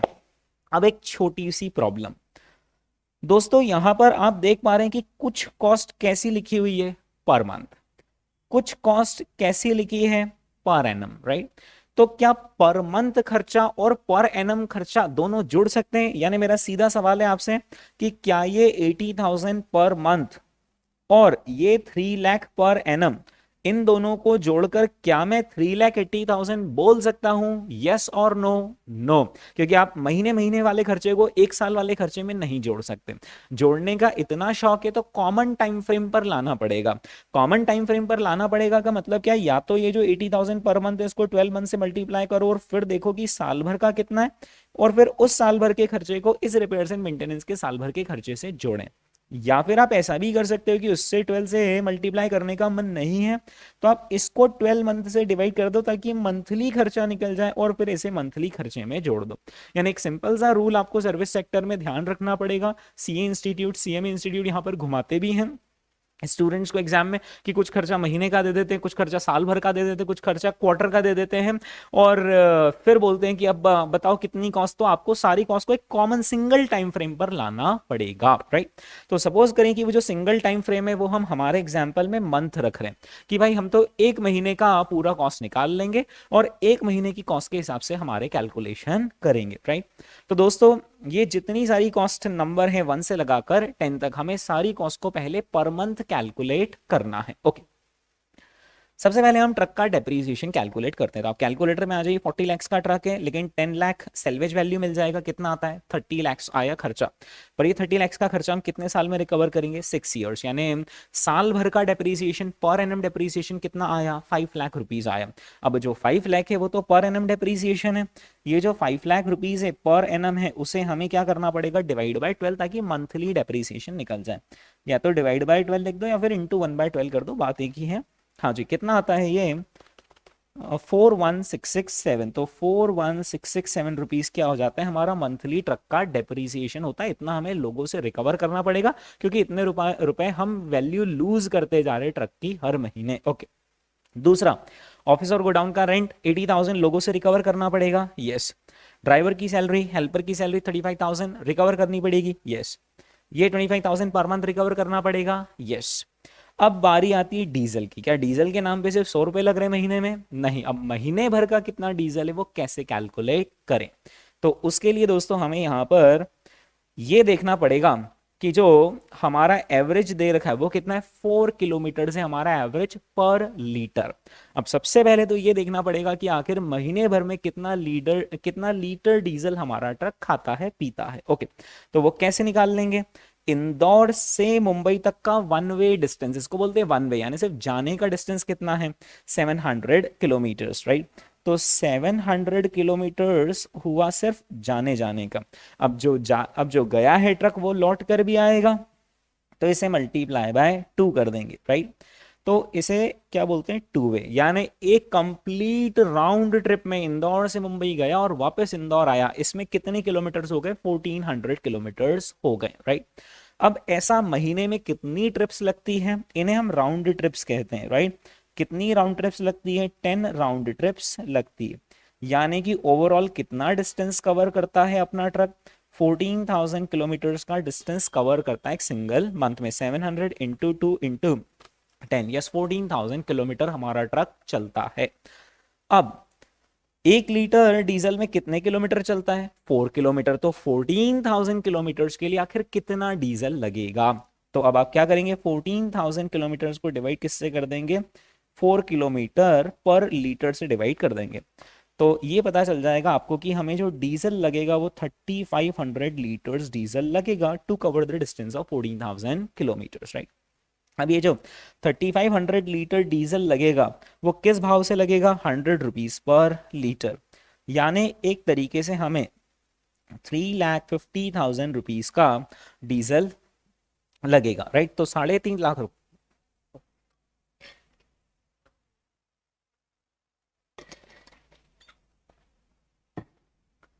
तो हमें 3,50,000 रुपीज का डीजल का खर्चा लगेगा, राइट। तो जो डीजल का खर्चा है वो हम यहां से उठा लेंगे कि भाई वो हमें कितना लगता है? 3,50,000 रुपीज। ओके, इंश्योरेंस का खर्चा इन्होंने 1,80,000 कैसा दे रखा है? Per annum. तो हमें उसे डिवाइड बाय 12 करना पड़ेगा, यानी कि ये आता है 1,80,000 डिवाइड बाय 12, 15,000 पर मंथ हमें ये खर्चा लगता है। रिपेयर्स एंड मेंटेनेंस कितना है? 3 लाख पर एनम, यानी कि हमें ये पर मंथ कितना लगेगा? 25,000 पर मंथ लगेगा। लोडिंग अनलोडिंग पहले से ही पर मंथ है, टोल टैक्स पहले से ही पर मंथ है और मिसलिनियस पहले से ही पर मंथ है। यानी अब हम दोस्त का ओवरऑल मंथली कॉस्ट यहां पर कैलकुलेट कर सकते हैं। लेकिन 1 मिनट, कोई सा भी काम ना व्यवस्थित ढंग से होना चाहिए, तो इसलिए व्यवस्थित तरीका यहां पर जो सिस्टमैटिक तरीका है वो ये है कि आप ऐसे लाइन से सारी के सारे आइटम्स ऑफ कॉस्ट मत लिख देना और जोड़ देना। आपको उन कॉस्ट को प्रॉपर मैनर में क्लासिफाई करना है। किसमें क्लासिफाई करना है कि क्या वो कॉस्ट फिक्स कॉस्ट है? तो फिक्स कॉस्ट का एक हेडिंग बनाएंगे और जो जो सारी कॉस्ट फिक्स है उसे उस हेडिंग के नीचे लिख देंगे। क्या वो कॉस्ट वेरिएबल नेचर की, तो वेरिएबल का एक हेडिंग बनाएंगे, वेरिएबल के नीचे मतलब लिखेंगे सारी कॉस्ट, बट उसे प्रॉपरली क्लासिफाई करके लिखेंगे। तो ट्रांसपोर्टेशन का जब भी हम एक कॉस्ट का स्टेटमेंट बनाते हैं तो तीन पार्ट में कॉस्ट क्लासिफाई होती है, एक फिक्स हो गया, एक वेरिएबल हो गया और एक सेमी वेरिएबल हो गया। पर फिक्स का नाम नॉर्मली फिक्स नहीं लिखते हैं, फिक्स को हम नाम देते हैं स्टैंडिंग चार्जेस। क्या नाम देते हैं? Standing charges. यानी ये चार्जेस अपनी जगह पर लगेंगे ही लगेंगे, आप भले ही ट्रक चलाओ चाहे मत चलाओ, ये खर्चा तो भाई आपका होना है, राइट। ऐसी कॉस्ट क्या कहलाएंगी ट्रांसपोर्टेशन सेक्टर में? फिक्स कॉस्ट कहलाएंगे। वेरिएबल कॉस्ट का मतलब क्या होगा? Running cost. रनिंग कॉस्ट यानी कि वो जो बिजनेस का अगर ऑपरेशंस ज्यादा चले तो ज्यादा खर्चा लगेगा, बिजनेस के ऑपरेशंस अगर कम चले तो कम खर्चा लगेगा। जैसे यहां पर इस एग्जांपल में मैं देख पा रहा हूं कि जो डीजल की कॉस्ट होगी वो वेरिएबल के अंदर क्लासीफाई होगी, रनिंग कॉस्ट में क्लासीफाई होगी। क्योंकि अगर मेरा बिजनेस बढ़िया चल रहा है तो फिर ट्रक का आना जाना ज्यादा बार लगा ही रहेगा और मेरा खर्चा बढ़ता रहेगा, और अगर बिजनेस कम चल रहा है तो फिर मैं ट्रक को लेस फ्रिक्वेंसी पर भेजूंगा। मतलब मैं यूं हर 3 दिन में मुंबई भेजता हूं तो मैं हर 7 दिन में एक बार की, हफ्ते में एक बार ही हमारा ट्रक जाता है, क्योंकि वॉल्यूम ऑफ बिजनेस ही उतना मिल रहा है, राइट। तो ऐसे ही खर्चे जो बिजनेस ऑपरेशंस के स्केल के बढ़ने के साथ साथ बढ़ते, स्केल के कम होने के साथ साथ कम होते हैं, ऐसे खर्चों को हम क्या बोलेंगे? वेरिएबल बोलेंगे, राइट। फिर एक और हेडिंग होता है जिसको सेमी वेरिएबल नाम ना लिखते हुए हम उसे लिखते हैं रिपेयर्स एंड मेंटेनेंस का नाम लिखते हैं, राइट। तो रिपेयर्स एंड मेंटेनेंस के खर्चे एक और सेक्शन में आ जाते हैं। तो आप और मैं एक काम कर रहे हैं दोस्तों, इसके पहले कि हम वो कॉस्ट का स्टेटमेंट बनाए, पहले हम कॉस्ट को क्लासिफाई कर लेते हैं। तो आप मुझे बताइए कि जो ट्रक का डेप्रीसिएशन है वो फिक्स है या वो वेरिएबल है? वो फिक्स है। बाय डिफॉल्ट जो ट्रक का डेप्रीसिएशन होता है वो फिक्स कॉस्ट के अंदर जाता है ना, स्टैंडिंग चार्जेस के अंदर जाता है, राइट। ऐसा इसलिए क्योंकि आज आपने 40 लाख का ट्रक खरीदा है, आप खरीद कर बढ़िया उसको घर पे पार्क कर दो और 6 साल तक मत ही चलाओ उसको, बिल्कुल नया बिल्कुल ट्रक खड़ा हुआ है, राइट। क्या 6 साल बाद अगर कोई आपसे वो ट्रक खरीदेगा तो आपको पूरे पेटी पैक 40 लाख रुपीस दे देगा? नहीं, क्योंकि समय के साथ साथ वो वैल्यू लूज करता ही जाएगा, राइट। तो दोस्तों जो ट्रक है वो ट्रक का जो डेप्रीसिएशन होता है वो फिक्स माना जाता है। अब आपका एक काउंटर आता है इस पर कि सर पर अगर हमने ट्रक ज्यादा चलाए तो ज्यादा डेप्रीशिएट होगा, कम चलाए तो कम डेप्रीशिएट होगा। हाँ, तो इसलिए जो ट्रक का डेप्रीसिएशन है ना वो फिक्स भी मान सकते हैं और वो वेरिएबल भी मान सकते हैं डिपेंडिंग ऑन यूजेज, राइट।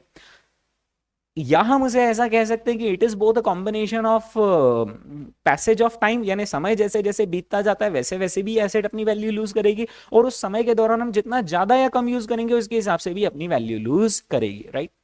लेकिन एग्जाम में आपको या तो ट्रक के डेप्रीसिएशन को फिक्स में क्लासिफाई करना है या फिर वेरिएबल में क्लासिफाई करना है। एग्जाम का सिंपल सा थंब रूल है कि यहां पर जो आपने डेप्रीसिएशन कैलकुलेट किया, 5 लाख पर एनम कैलकुलेट किया या फिर 41,667 पर मंथ कैलकुलेट किया, वो आपने टाइम के बेसिस पर कैलकुलेट करा या यूजेज के बेसिस पर?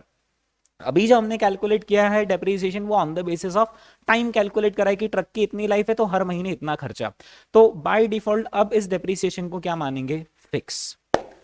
हाँ, अगर इस क्वेश्चन में हमें ऐसा दिया रहता कि ये जो ट्रक है उसकी जो लाइफ है वो उन्होंने किलोमीटर्स में दे रखी होती कि ये लगभग 5 लाख किलोमीटर्स चल सकता है इसकी लाइफ के दौरान और उसमें से हम इतना किलोमीटर यूज कर लेंगे, अगर किलोमीटर्स के बेसिस पर डेप्रीसिएशन निकाला है आपने तो बाय डिफॉल्ट फिर इसको वेरिएबल में लेकर जाएंगे। ये एग्जाम का थंब रूल है, राइट। ये जो मैंने बोला है वो आगे नीचे नोट्स में लिखा हुआ भी है ना।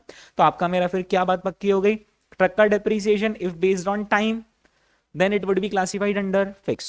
Truck depreciation if it is based on usage, kilometres के बेसिस पर कि टोटल लाइफ में कितने किलोमीटर्स, तो एक महीने में कितने किलोमीटर चलेगा तो कितना डेप्रिसिएशन बनेगा, अगर ऐसे निकाला तो वो कहां जाएगा? वेरिएबल में जाएगा। ओके, तो अभी के लिए हमने ट्रक के डेप्रिसिएशन को कहां डाल दिया है? फिक्स में। ओके, ऑफिस और गोडाउन का जो रेंट है वो कितना है? 80,000 पर मंथ। हाँ जी, ये फिक्स में आएगा या वेरिएबल में आएगा? ये आएगा फिक्स में, फॉर ऑब्वियस रीजन। अब आप इस गोडाउन में अगर ये जो कार्टून से नहीं भी रखे हुए, बिजनेस नहीं भी चल रहा है, तो भी आपको ऑफिस गोडाउन का रेंट तो 80,000 पर मंथ ही देना है, और आप पूरा बिल्कुल गोडाउन को भर दो कार्टून से, खूब बिजनेस चल रहा है, तो भी आपको उतना ही रेंट देना है। So it is fix cost. Driver और हेल्पर की सैलरी है 35,000 पर मंथ, ये फिक्स है, ये वेरिएबल है? ये फिक्स है, राइट। आप एक बार ध्यान रखना एग्जाम में कि ड्राइवर और हेल्पर को जो आप पे कर रहे हो क्या आप ड्राइवर और हेल्पर को सैलरी बेसिस पर पे कर रहे हो? अगर सैलरी बेसिस है तो सैलरी तो फिक्स होती है, फिर काम हो चाहे नहीं हो, राइट। लेकिन अगर आप उन्हें पर ट्रिप बेसिस पर पे कर रहे हो या फिर आप पर किलोमीटर बेसिस पर पे कर रहे हो, राइट, या फिर यहाँ पर वर्ड लिखा है वेजेस, तो बाय डिफॉल्ट वेजेस का मतलब होता है डेली वेजेस, और डेली वेजेस का मतलब हुआ कि भाई जिस दिन काम हुआ उस दिन आपको बुलाएंगे, जिस दिन नहीं हुआ उस दिन आप देख लो अपना, राइट। तो अगर ड्राइवर और हेल्पर का सैलरी वर्ड लिखा है तो इट इज फिक्स। ड्राइवर और हेल्पर को अगर आप नंबर ऑफ ट्रिप्स के बेसिस पर दे रहे हो कि हम तो आपको पर ट्रिप 5,000 रुपीज दे देंगे, फिर जितनी ट्रिप होगी उसके हिसाब से पैसा देंगे, तो ये वेरिएबल हो जाएगा। या ड्राइवर और हेल्पर की वेजेस वर्ड लिखा है तो वेजेस को बाय डिफॉल्ट वेरिएबल माना जाता है, right. Office running expenses, office running expenses में क्या हो गया, इलेक्ट्रिसिटी का खर्चा हो गया, ऑफिस बॉय, ये मोर और लेस फिक्स ही होते हैं। पंखा तो जो आपको जो चलाना है वो चलाना ही चलाना है, रिस्पेक्टिव ऑफ कि आपका बिजनेस कितना चल रहा है, राइट। सो इलेक्ट्रिसिटी, लाइट, बिजली, पंखा, इनका खर्चा, ऑफिस बॉय का खर्चा कैसा होता है, फिक्स, यानी ये भी कहाँ चल जाएगा, फिक्स में चल जाएगा, ओके। अब इसके बाद ये डीजल का खर्चा बताइए, जो फिफ्थ आइटम है diesel, 3,50,000, diesel is fix cost और diesel is variable. Diesel is variable यानी कि हम इसे रनिंग एक्सपेंसेस भी बोल सकते हैं या फिर हम इसे वेरिएबल भी बोल सकते हैं, क्योंकि बिजनेस जितना ज्यादा चलेगा ट्रक को उतना ज्यादा चलाना पड़ेगा, बिजनेस जितना कम चलेगा ट्रक उतना अपनी जगह पर खड़ा रहेगा, डीजल कम पिएगा, राइट। तो डीजल की कॉस्ट बाय डिफॉल्ट प्रिडोमिनेंटली कहां जाएगी, वेरिएबल में जाएगी, राइट। फिर इसके बाद इंश्योरेंस का खर्चा, तो ट्रक का इंश्योरेंस इज फिक्स, जो पे करना है सो पे करना ही करना है, फिर आप इंश्योरेंस करवाने के बाद मत चलाओ ट्रक, उससे इंश्योरेंस कंपनी ने क्या लेना देना, राइट। तो insurance is a fix cost. Repairs and maintenance को 2 मिनट के लिए अपन स्किप करते हैं। लोडिंग अनलोडिंग एक्सपेंसेस, अब दोस्तों normally loading unloading expenses variable होंगे, राइट, क्योंकि जितना ज्यादा मान लो ट्रक भरा हुआ आया या जितनी ज्यादा बार ट्रक इधर उधर गया उतने ज्यादा लोडिंग अनलोडिंग के खर्चे लगेंगे, लेकिन क्योंकि मैंने ब्रैकेट में क्या लिख दिया, सैलरी बेसिस, तो अब ये फिक्स नेचर का हो जाता है। तो क्योंकि सैलरी बेसिस लिखा है इसलिए ये फिक्स नेचर का है।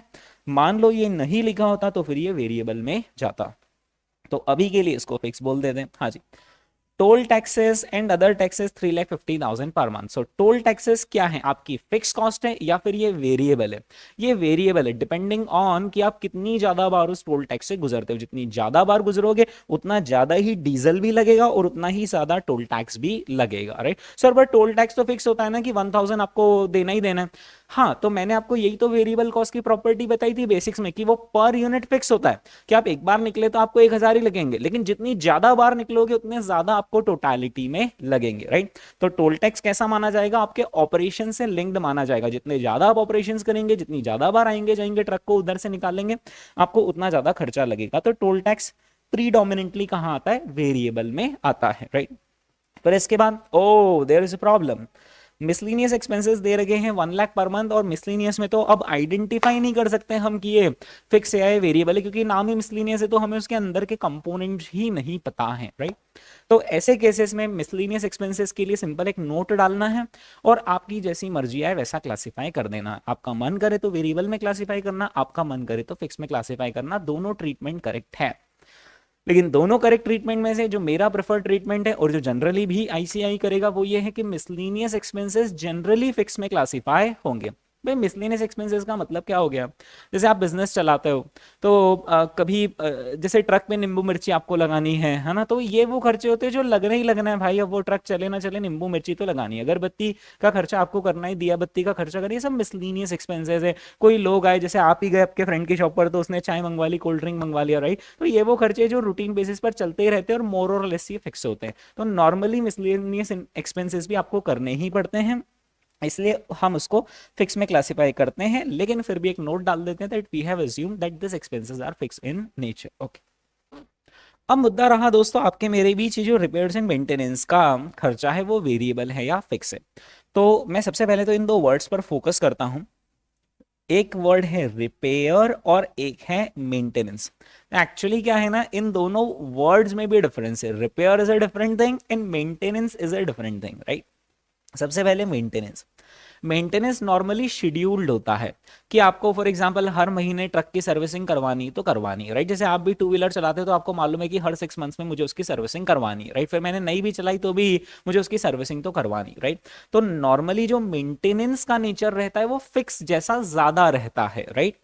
रिपेयर का नेचर वेरिएबल जैसा ज्यादा रहता है, क्योंकि जितना ज्यादा चलाएंगे उतनी ज्यादा गाड़ी ब्रेक डाउन होगी और उतना ज्यादा रिपेयर लगेगा। तो प्रीडोमिनेंटली रिपेयर का नेचर वेरिएबल होता है और मेंटेनेंस का नेचर फिक्स होता है। हाँ, ये कॉम्बिनेशन भी हो सकते हैं, राइट। तो इसलिए हम इस झगड़े में नहीं पड़ते हैं और हम इस खर्चे को, रिपेयर्स एंड मेंटेनेंस को क्या मानते हैं, सेमी वेरिएबल मानते हैं, राइट। और इसका एक सेपरेट हेड बन जाता है जिसका नाम होता है रिपेयर्स एंड मेंटेनेंस चार्जेस, और उसको सेपरेट हेड में ही क्लासिफाई करते हैं, राइट। आगे जाकर मैं ये भी डिटेल आपको बताऊंगा कि अगर ओनली रिपेयर्स लिखा हो तो क्या करना, ओनली मेंटेनेंस लिखा हो तो क्या करना। अभी के लिए रिपेयर्स एंड मेंटेनेंस है तो हम उसे सेमी वेरिएबल में क्लासिफाई करेंगे, यानी रिपेयर्स एंड मेंटेनेंस नाम का एक हेडिंग बनाएंगे और उसमें क्लासिफाई कर देंगे, राइट। ओके, तो दोस्तों अब हमें यहाँ पर कॉस्ट का एक स्टेटमेंट बनाना है और ये रहा यहाँ पर कॉस्ट के स्टेटमेंट का एक format, statement of cost per month. यहां पर सिर्फ स्टेटमेंट ऑफ कॉस्ट मत लिखना, आप अपना टाइम फ्रेम भी डिफाइन कर देना। उससे एक तो आईसीआई को भी क्लैरिटी रहेगी कि बंदे ने किस टाइम फ्रेम पर कैलकुलेशन करे हैं, और दूसरा ये जो टाइम फ्रेम है ये डिफाइन करना अच्छी आदत है, ताकि आप भी जब नीचे कॉस्ट लिखोगे तो आपको भी ध्यान रहे कि सारी कॉस्ट को किस टाइम फ्रेम पर लेकर आना है, राइट। दोस्तों एक कॉलम बनेगा पर्टिकुलर्स का, एक कॉलम बनेगा कंप्यूटेशन का जो भी हम कैलकुलेशन करेंगे, एक कॉलम आ जाएगा यहाँ पर कॉस्ट पर मंथ का। ये बाद वाले कॉलम को आप अभी के लिए इग्नोर करेंगे। यहाँ पर हम तीन हेडिंग बना लेंगे, एक तो standing charges also known as fix cost, दूसरा हम बना लेंगे running charges also known as variable cost, और तीसरा हम बना लेंगे maintenance charges, right. Is use for semi variable expenses specially repairs and maintenance को आईसीआई एक तीसरे हेड में क्लासिफाई करता है जिसका नाम मेंटेनेंस चार्जेस भी हो सकता है या रिपेयर्स एंड मेंटेनेंस चार्जेस भी हो सकता है, राइट। तो आप यहाँ पर देख पा रहे हैं कि जो रिपेयर्स एंड मेंटेनेंस का अमाउंट है वो कितना है, 3 लाख है पर एनम, यानी 25,000 आता है पर मंथ। यस, तो मैंने सी पॉइंट में रिपेयर्स एंड मेंटेनेंस कितना लिख दिया यहाँ पर, 25,000 लिख दिया। ओके, अब मैं रनिंग चार्जेस या वेरिएबल कॉस्ट की बात कर लेता हूँ। तो हमने दो चीजों को वेरिएबल में क्लासिफाई किया था, एक तो ये जो डीजल के लग रहे हमें 3,50,000 वो वेरिएबल है, और दूसरा वेरिएबल कौन सा था, टोल टैक्स। तो आप देखिए 3,50,000 और 3,50,000, हाँ जी, डीजल का ये लिखा 3,50,000 और toll tax and other taxes ये लिखा 3,50,000, राइट।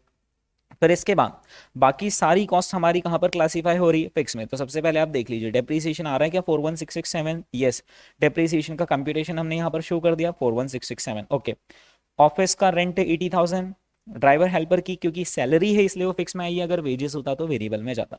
ऑफिस रनिंग एक्सपेंसेस ये वेरिएबल ही होते हैं क्योंकि ऑफिस रनिंग का तो जो खर्चा लगना है सो लगना ही लगना है, राइट। इंश्योरेंस का खर्चा भी फिक्स होता है 1,80,000 into 1/12, 15,000 per month. Loading and unloading क्योंकि सैलरी बेसिस पर है इसलिए फिक्स में गया है, अगर ये नहीं लिखा होता ऑन सैलरी बेसिस तो फिर लोडिंग अनलोडिंग कहाँ जाता, रनिंग चार्जेस में या वेरिएबल कॉस्ट में जाता। मिसलिनियस एक्सपेंसेस को हमने नोट के साथ कहां पर लिख दिया है, फिक्स में। ओके, अब दोस्तों आप यहां पर टोटल ऑफ स्टैंडिंग चार्जेस कर लीजिए, कितना आता है टोटल ऑफ स्टैंडिंग चार्जेस, तो आप इन सब का टोटल लगा लीजिए, ये आता है 3,41,667। फिर इसके बाद आपने रनिंग चार्जेस का टोटल कर लिया, कितना आ रहा है 7 लाख, और फिर रिपेयर्स एंड मेंटेनेंस कितना है 25,000। 341,667, 7 लाख और 25,000, इन तीनों को हम ऐड करते हैं तो जो हमारी टोटल ऑपरेटिंग कॉस्ट आती है वो आती है 10,66,667 is our total operating cost. यानी अपना जो फ्रेंड है गुड्डू ट्रांसपोर्टेशन सर्विस चला रहा है उसका एक महीने का खर्चा कितना बैठता है, 10,66,667 रुपीज उसका एक महीने का खर्चा बैठता है, राइट। ओके, अब दो चीजें, अगर आपके पास समय की कमी है तो आपके पास ऑलरेडी प्रिंट आउट अवेलेबल है विच इज करेक्ट। ऑल्टरनेटिवली आप क्या कर सकते हैं, वीडियो को यहाँ पर पॉज करके अपने हाथ से वो पूरा का पूरा स्टेटमेंट इस फॉर्मेट में बना सकते हैं, राइट। अपने हाथ से बनाएंगे तो अंडरस्टैंडिंग ज्यादा डीपर रहेगी, लेकिन समय कम हो तो सीधे पीडीएफ से रेफर कर लिए। ओके, तो हमारी कॉस्ट पर टन कितनी आ गई है, 10,66,000, सॉरी हमारी जो टोटल ऑपरेटिंग कॉस्ट है मंथली वो कितनी आ गई, 10,66,667 आ गई है। अब आप कल्पना करो, सोचो कि क्या किसी एकाध ग्राहक को पकड़ के उससे ही पूरे 10 लाख रुपए ले लेंगे क्या कि भाई दे हमारी कॉस्ट, नहीं, हमें सब पर बांटना पड़ेगा। और जो जितना ज्यादा हमारी सर्विसेज को यूज कर रहा है उससे उतना ज्यादा रिकवर करना पड़ेगा। तो इसलिए अब हमें एक दूसरी चीज कैलकुलेट करनी पड़ेगी जिसे हम कहते हैं कवरेज ऑफ सर्विस। क्या कहते हैं, कवरेज ऑफ सर्विस, राइट। अब आप मेरे एक सवाल का जवाब दीजिए कि जो हमारी टोटल ऑपरेटिंग कॉस्ट आ रही है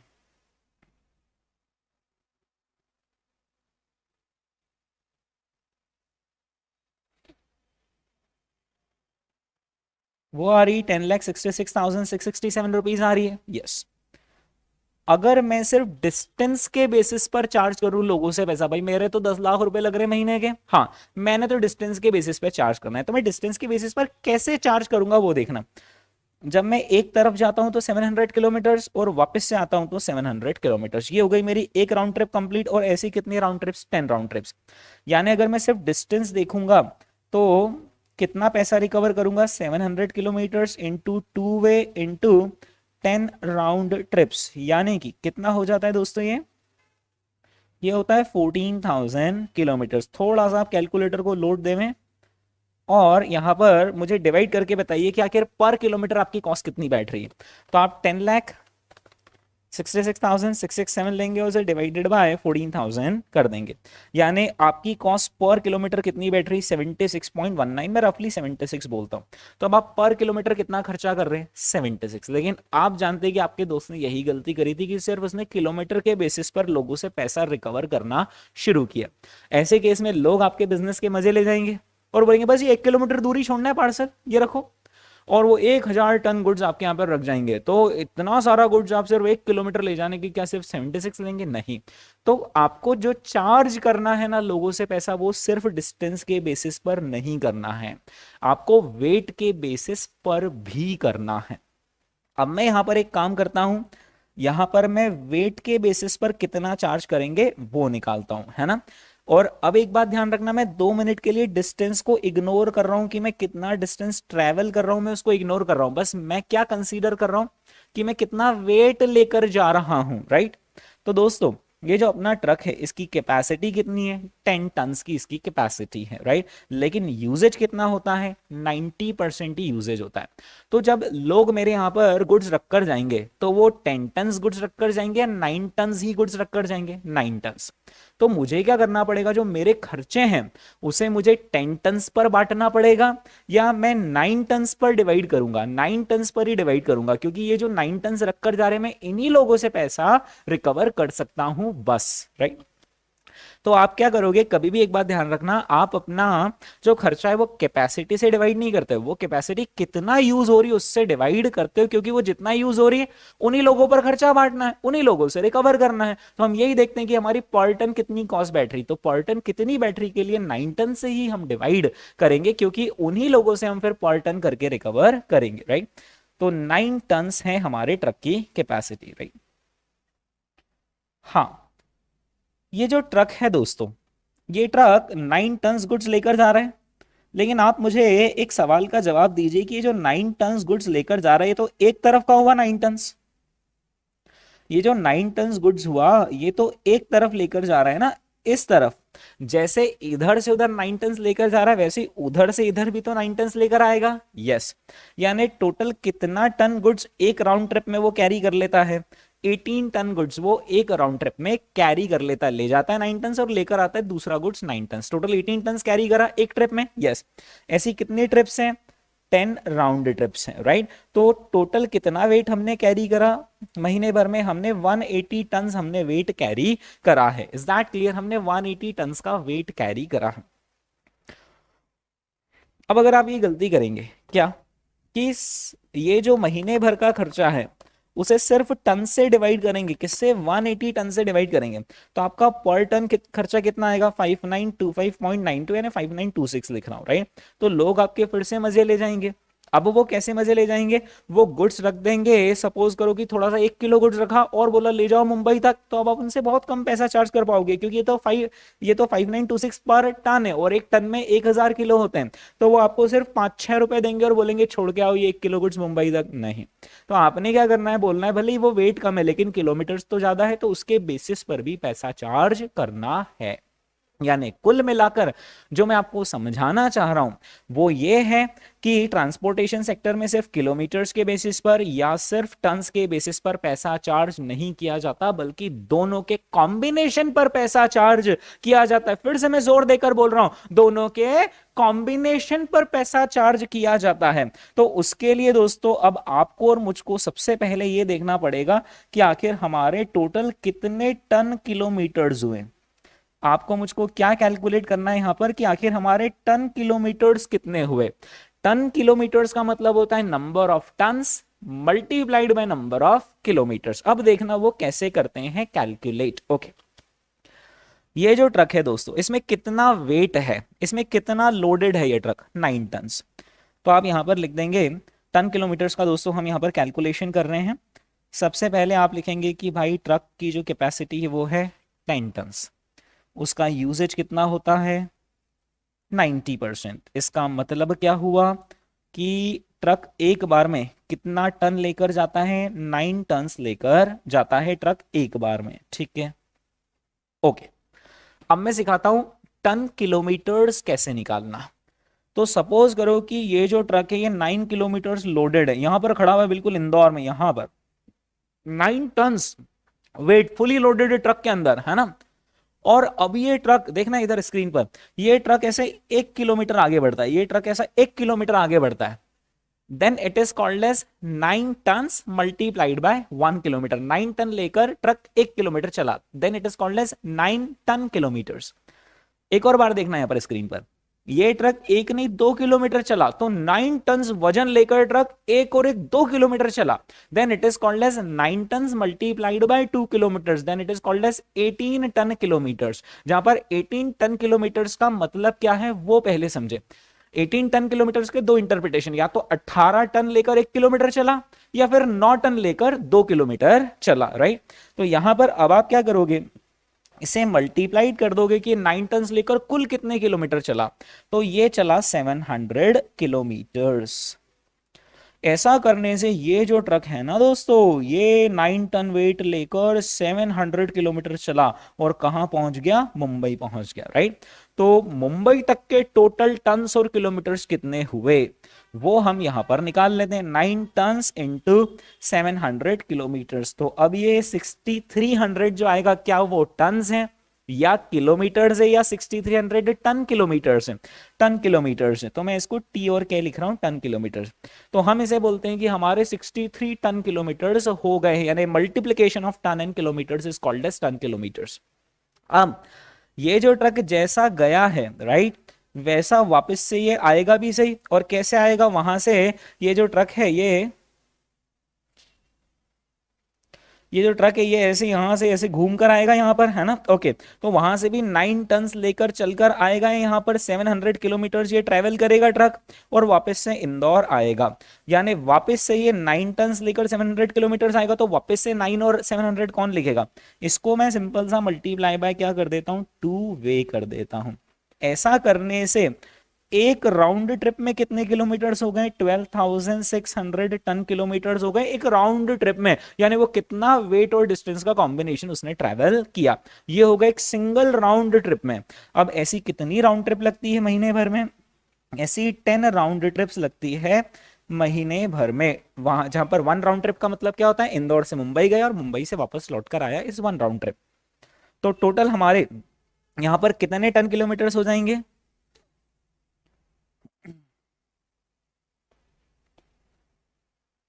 टोटल हमारे टन किलोमीटर्स हो जाएंगे 1,26,000 टन किलोमीटर्स।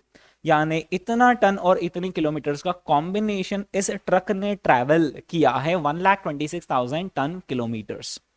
तो अभी ये जो हमारी ऑपरेटिंग कॉस्ट लगी है उसे हमें कितने टन किलोमीटर्स पर बांट देनी है, 1,26,000 टन किलोमीटर्स पर बांट देनी, क्योंकि इतना टन किलोमीटर हर महीने हमारा ट्रक ट्रैवल करता है, तो हम लोगों से इतने टन किलोमीटर पर पैसा रिकवर कर सकते हैं।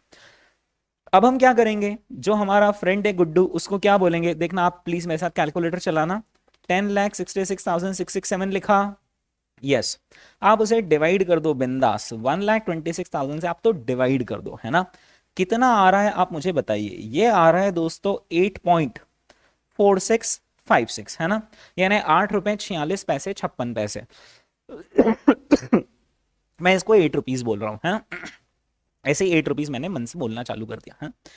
तो ये जो 8 रुपीज आया है ना आपका, ये है आपकी कॉस्ट। क्या है ये आपकी कॉस्ट, कैसी है, per ton kilometre, this is your cost. इतना तो आपको खर्चा ही लगता है पर टन किलोमीटर। इसको सरल शब्दों में अगर बोलना चाहूं तो मैं ऐसा भी बोल सकता हूं ₹8 मुझे लग रहे हैं पर टन पर किलोमीटर, यानी एक टन गुड्स को 1 किलोमीटर ले जाने का खर्चा मेरा कितना है? ₹8। एक टन गुड्स को 1 किलोमीटर ले जाने का मेरा खर्चा कितना है? ₹8। अब देखना आप क्या करोगे। सपोज करो कि आप अभी के लिए कोई प्रॉफिट नहीं कमाना चाहते हो, तो भी लोगों से आप कॉस्ट तो रिकवर करोगे। यस। तो अब आप लोगों से क्या बोलोगे? मैं आपसे ₹8 लूंगा प्रति टन प्रति किलोमीटर। लोगों ने कहा भाई हम ऐसा कुछ भी नहीं समझते, आप तो हम आपको बता देते कि कितना टन गुड्स है और कहां ले जाना, आप बताओ कि कितने रुपए लोगे। हमने कहा कोई बात नहीं, बताओ आपका जो गुड्स है, सपोज ये कोई गुड्स एक पर्सन हमारे यहाँ पर रख कर गया और इस गुड्स का वेट है सपोज 2 टन। कितना वेट है? 2 टन। हमने कहा गुड्स कहाँ छोड़ना है, तो उन्होंने बोला कि मुंबई छोड़ना है। हमने कहा ठीक है, तो आपका 2 टन हम लेकर जाएंगे। कितने किलोमीटर लेकर जाएंगे? 700 किलोमीटर, यानी कि टोटल हम कितने टन किलोमीटर आपका काम करेंगे? 1400 टन किलोमीटर से हम आपका काम करेंगे। यस। और हमारी कॉस्ट कितनी है? ₹8 प्रति टन प्रति किलोमीटर। तो हम 1400 इंटू 8, यानी हम आपसे कितने रुपए लेंगे? 11,200 रुपीज लेंगे, क्योंकि हम प्रति टन प्रति किलोमीटर ₹8 लेते हैं। तो आपका 2 टन गुड्स है, तो 2 इंटू 8 यानी हम आपसे ₹16 लेंगे, और प्रति किलोमीटर लेंगे तो ₹16 प्रति किलोमीटर मल्टीप्लाइड बाय 700 किलोमीटर, तो 16 इंटू 700 भी करोगे तो वही आता है 11,200, right. So what we essentially did is कि पहले हमने पूरे महीने भर की कॉस्ट निकाल ली, उसको महीने भर का जो कवरेज ऑफ सर्विस है कि कितनी सर्विस हम दे रहे हैं कॉम्बिनेशन ऑफ टन किलोमीटर, उससे डिवाइड कर लिया, तो ये आ जाती है हमारी कॉस्ट पर टन किलोमीटर। अपना आंसर कितना आ रहा था? 8.4656। ये देखिए दोस्तों answer cost per ton kilometre कितनी आती है? 8.4656। लेकिन व्यवहारिकता में हम क्या करते हैं, यहाँ पर एक कॉलम बना लेते हैं और जितनी सारी फिक्स कॉस्ट आई है उसको भी डिवाइड कर लेते हैं और उसे भी पर टन किलोमीटर निकाल लेते हैं।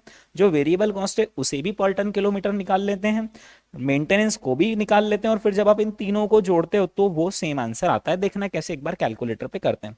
आपको अपने टन किलोमीटर तो याद हो गए ना, कितने टन किलोमीटर से हमारा? 1,26,000।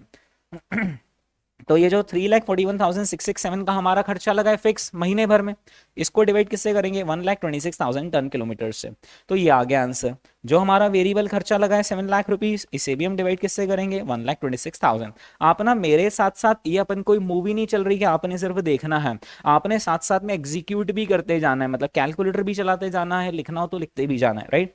कितना आ रहा है? 5.5556 आ रहा है, और ये 25,000 को भी हम उन सारे 1,26,000 पर बांटेंगे तो ये आ जाता है इतना। इन तीनों को टोटल करोगे तो इससे मैच हो जाएगा, विच इज सिंपली कि हमने इन सारी कॉस्ट को जोड़ दिया, टोटल निकाल दिया और टोटल कॉस्ट को 1,26,000 से डिवाइड कर लिया, तो ये आंसर आता है 8.4656। ठीक है, ओके। हाँ, अपना दोस्त भयंकर खुश हुआ कि भाई झंडे गाड़ रहा है तू सीए फील्ड में। 8.4656 तूने तो मेरी समस्या ही हल कर दी कि मैं 8.4656 मेरा खर्चा लग रहा है प्रति टन प्रति किलोमीटर, तो मैंने ना लोगों से कम इतना तो रिकवर करना ही करना है, राइट। अब दोस्तों इसका यहाँ पर मैंने कैलकुलेशन भी आपको बता रखा है कवरेज ऑफ सर्विस का, कि 10 टन का 90%, 9 टन 700 किलोमीटर इंटू 2 वे इंटू 10 राउंड ट्रिप्स, ये आ गया कैलकुलेशन, और कॉस्ट आ गई कितनी? 8.4656। दोस्त बहुत खुश हुआ, उसने बोला भाई एक चीज तू मेरी और बता दे, दिल खुश हो जाएगा, मेरा दिल गार्डन गार्डन हो जाएगा। भाई क्या बताना है? उसने बोला यार ये बता दे कि मैं लोगों से कितना चार्ज करूं। हमने कहा सिंपल, अगर अपनी खुद की कॉस्ट लग रही है प्रति टन प्रति किलोमीटर, पर टन किलोमीटर अगर अपने ही 8.46 लग रहे हैं, तो अपने तो लोगों से इससे थोड़ा ज्यादा ही चार्ज करना पड़ेगा ना। उसने बोला हाँ यही जानना चाह रहा हूं कि कितना चार्ज करूं। हमने कहा यानी एक तरीके से तू हमसे क्या पूछना चाह रहा है? कैलकुलेट करो फ्रेट, यानी कितना किराया हम लोगों से चार्ज करेंगे, फ्रेट पर टन किलोमीटर, वो हमसे जानना चाह रहा है। पर उसके लिए फिर हमें उससे एक चीज पूछनी पड़ेगी, और वो ये है कि तू कितना प्रॉफिट कमाना चाह रहा है। जो तू प्रॉफिट कमाना चाह रहे हैं, हमने क्या कर देना है? कॉस्ट के अंदर उस प्रॉफिट को ऐड कर देना है। तो उसने बताया देख भाई ज्यादा लालच है नहीं मन में, मैं 10% प्रॉफिट मार्जिन कमाना चाहता हूं ऑन कॉस्ट। हमने कहा इतनी सी बात, ये हमने 8.4656 लिया और इसके अंदर हमने कितना प्लस कर दिया? 10%। तो हमने 8.4656 लिया, उसके अंदर प्रॉफिट ऐड कर दिया कितना? 10% ऑन कॉस्ट। 8.4656 का 10% निकालकर जोड़ दिया, यानी जो फ्रेट लोगों से हम किराया चार्ज करेंगे प्रति टन प्रति किलोमीटर, वो कितना चार्ज करेंगे? 9.31216 आता है, जिसको अपन 2 डेसिमल पर राउंड ऑफ करके कितना बोल देंगे? 9.31 रुपीज हम बोल देंगे, यानी हम लोगों से ₹9.31 लेंगे प्रति टन प्रति किलोमीटर। Is that clear? तो दोस्तों ये हमने यहाँ पर एक बेसिक एग्जांपल देखा, जिससे कि हमने समझा कि किस तरीके से ट्रांसपोर्टेशन सेक्टर में कॉस्टिंग की जाती है, राइट। चलिए दोस्तों, ये हमने देखा एक ट्रांसपोर्टेशन का कॉम्प्रिहेंसिव एग्जाम्पल। अब ये जो एग्जाम्पल है ना, इसमें दो एस्पेक्ट थे। सबसे पहला एस्पेक्ट था कि हमें पूरी कॉस्ट पता होनी चाहिए, और दूसरा एस्पेक्ट था कि उस कॉस्ट को किससे डिवाइड करना है, यानी कवरेज ऑफ सर्विस कितना है वो पता होना चाहिए, राइट। अब कॉस्ट ना बहुत आसानी से आप पता कर सकते हो, क्योंकि कॉस्ट एग्जाम में क्वेश्चन में लिखी हुई रहेगी और वो बस अलग अलग टाइम फ्रेम दे देंगे, तो कॉस्ट का कैलकुलेशन प्रीटी इजी होता है, उसके हम क्वेश्चंस करने के लिए तैयार हैं। लेकिन कोई सा भी क्वेश्चन सिर्फ कॉस्ट का नहीं आता, उसमें कवरेज ऑफ सर्विस भी आता है, और ये कवरेज ऑफ सर्विस थोड़ा सा ट्रिकी रहता है। तो इसके लिए मैंने क्या करा है, अलग अलग सिचुएशंस के अलग अलग एग्जांपल्स बनाए हुए। तो हम अब कवरेज ऑफ सर्विस को ज्यादा डिटेल में पढ़ रहे हैं और उसके एग्जांपल्स अब हम कर रहे हैं। Okay, so coverage of service एक और केस में दोस्तों यहां पर आपके सामने रख रहा हूं, इस केस को आप यहां पर ध्यान से देखिए। ओके, हाँ जी, यहां पर सपोज करें कि एक है सिटी ए, एक है सिटी बी और एक है सिटी सी। हमारा ट्रक जाते वक्त सिटी ए से कहां तक जाता है, बी तक जाता है, लेकिन आते वक्त जब वो बी से लौटता है तो बीच में सिटी सी पर रुकता है, और फिर सी से वो कहां पर आता है, ए पर आता है, ठीक है। ये ट्रक जब ए से बी तक जाता है तो कितना डिस्टेंस कवर करता है, 750 किलोमीटर का डिस्टेंस कवर करता है। लेकिन जब लौटता है तो बी से सी तक जाता है, वो होता है 350 किलोमीटर्स, और जब फिर सी से ए आता है तो ये होता है 450। एक मिनट, ये टोटल टैली नहीं हो रहा है ना, 450 प्लस 350 कितना होता है, 800।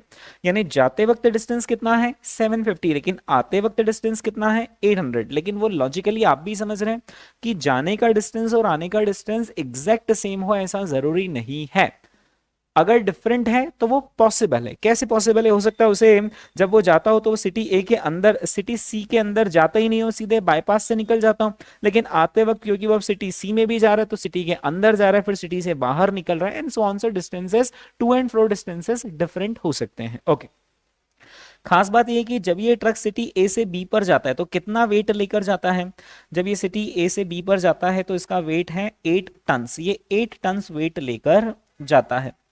फिर आते वक्त जब ये बी से सी पर आता है, बी से सी पर आता है तो कितना टन वेट लेकर आता है, 6 टन का वेट लेकर आता है।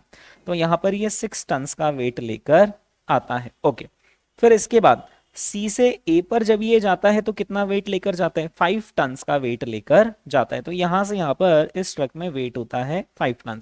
अब ये कुछ भी हो सकता है, या तो 6 टन यहां से लेकर चला, 6 टन पूरा यहां पर अनलोड कर दिया और रीलोड हो गया 5 टन से और फिर चला, या फिर ऐसा भी हो सकता है कि 6 टन पूरा यहां से लेकर चला, 1 टन यहां पर अनलोड कर लिया, तो अब रिमेनिंग 5 टन वो यहां से यहां पर लेकर चला। कुछ भी हो सकता है, कोई फर्क नहीं पड़ता इन दोनों सिचुएशन में।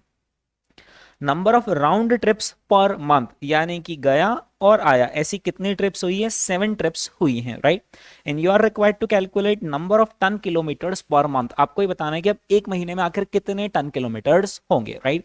तो मैं आपसे रिकमेंड करूंगा कि आप इस वीडियो को पॉज कर लें, अपने आप को 1 मिनट का टाइम दें और आप खुद से इसे ट्राई करें सॉल्व करने का। ओके, हाँ जी, पॉज, प्ले। ओके, तो आप देखते हैं आखिर ये क्वेश्चन किस तरीके से सॉल्व होगा। हाँ, सो ट्रक यहां से यहां तक जा रहा है 8 टन का वेट लेकर, और कितने किलोमीटर का डिस्टेंस ट्रेवल कर रहा है, 750 किलोमीटर। यानी हम क्या कर लेंगे यहाँ पर 8 टन मल्टीप्लाइड बाय 750 किलोमीटर, है ना।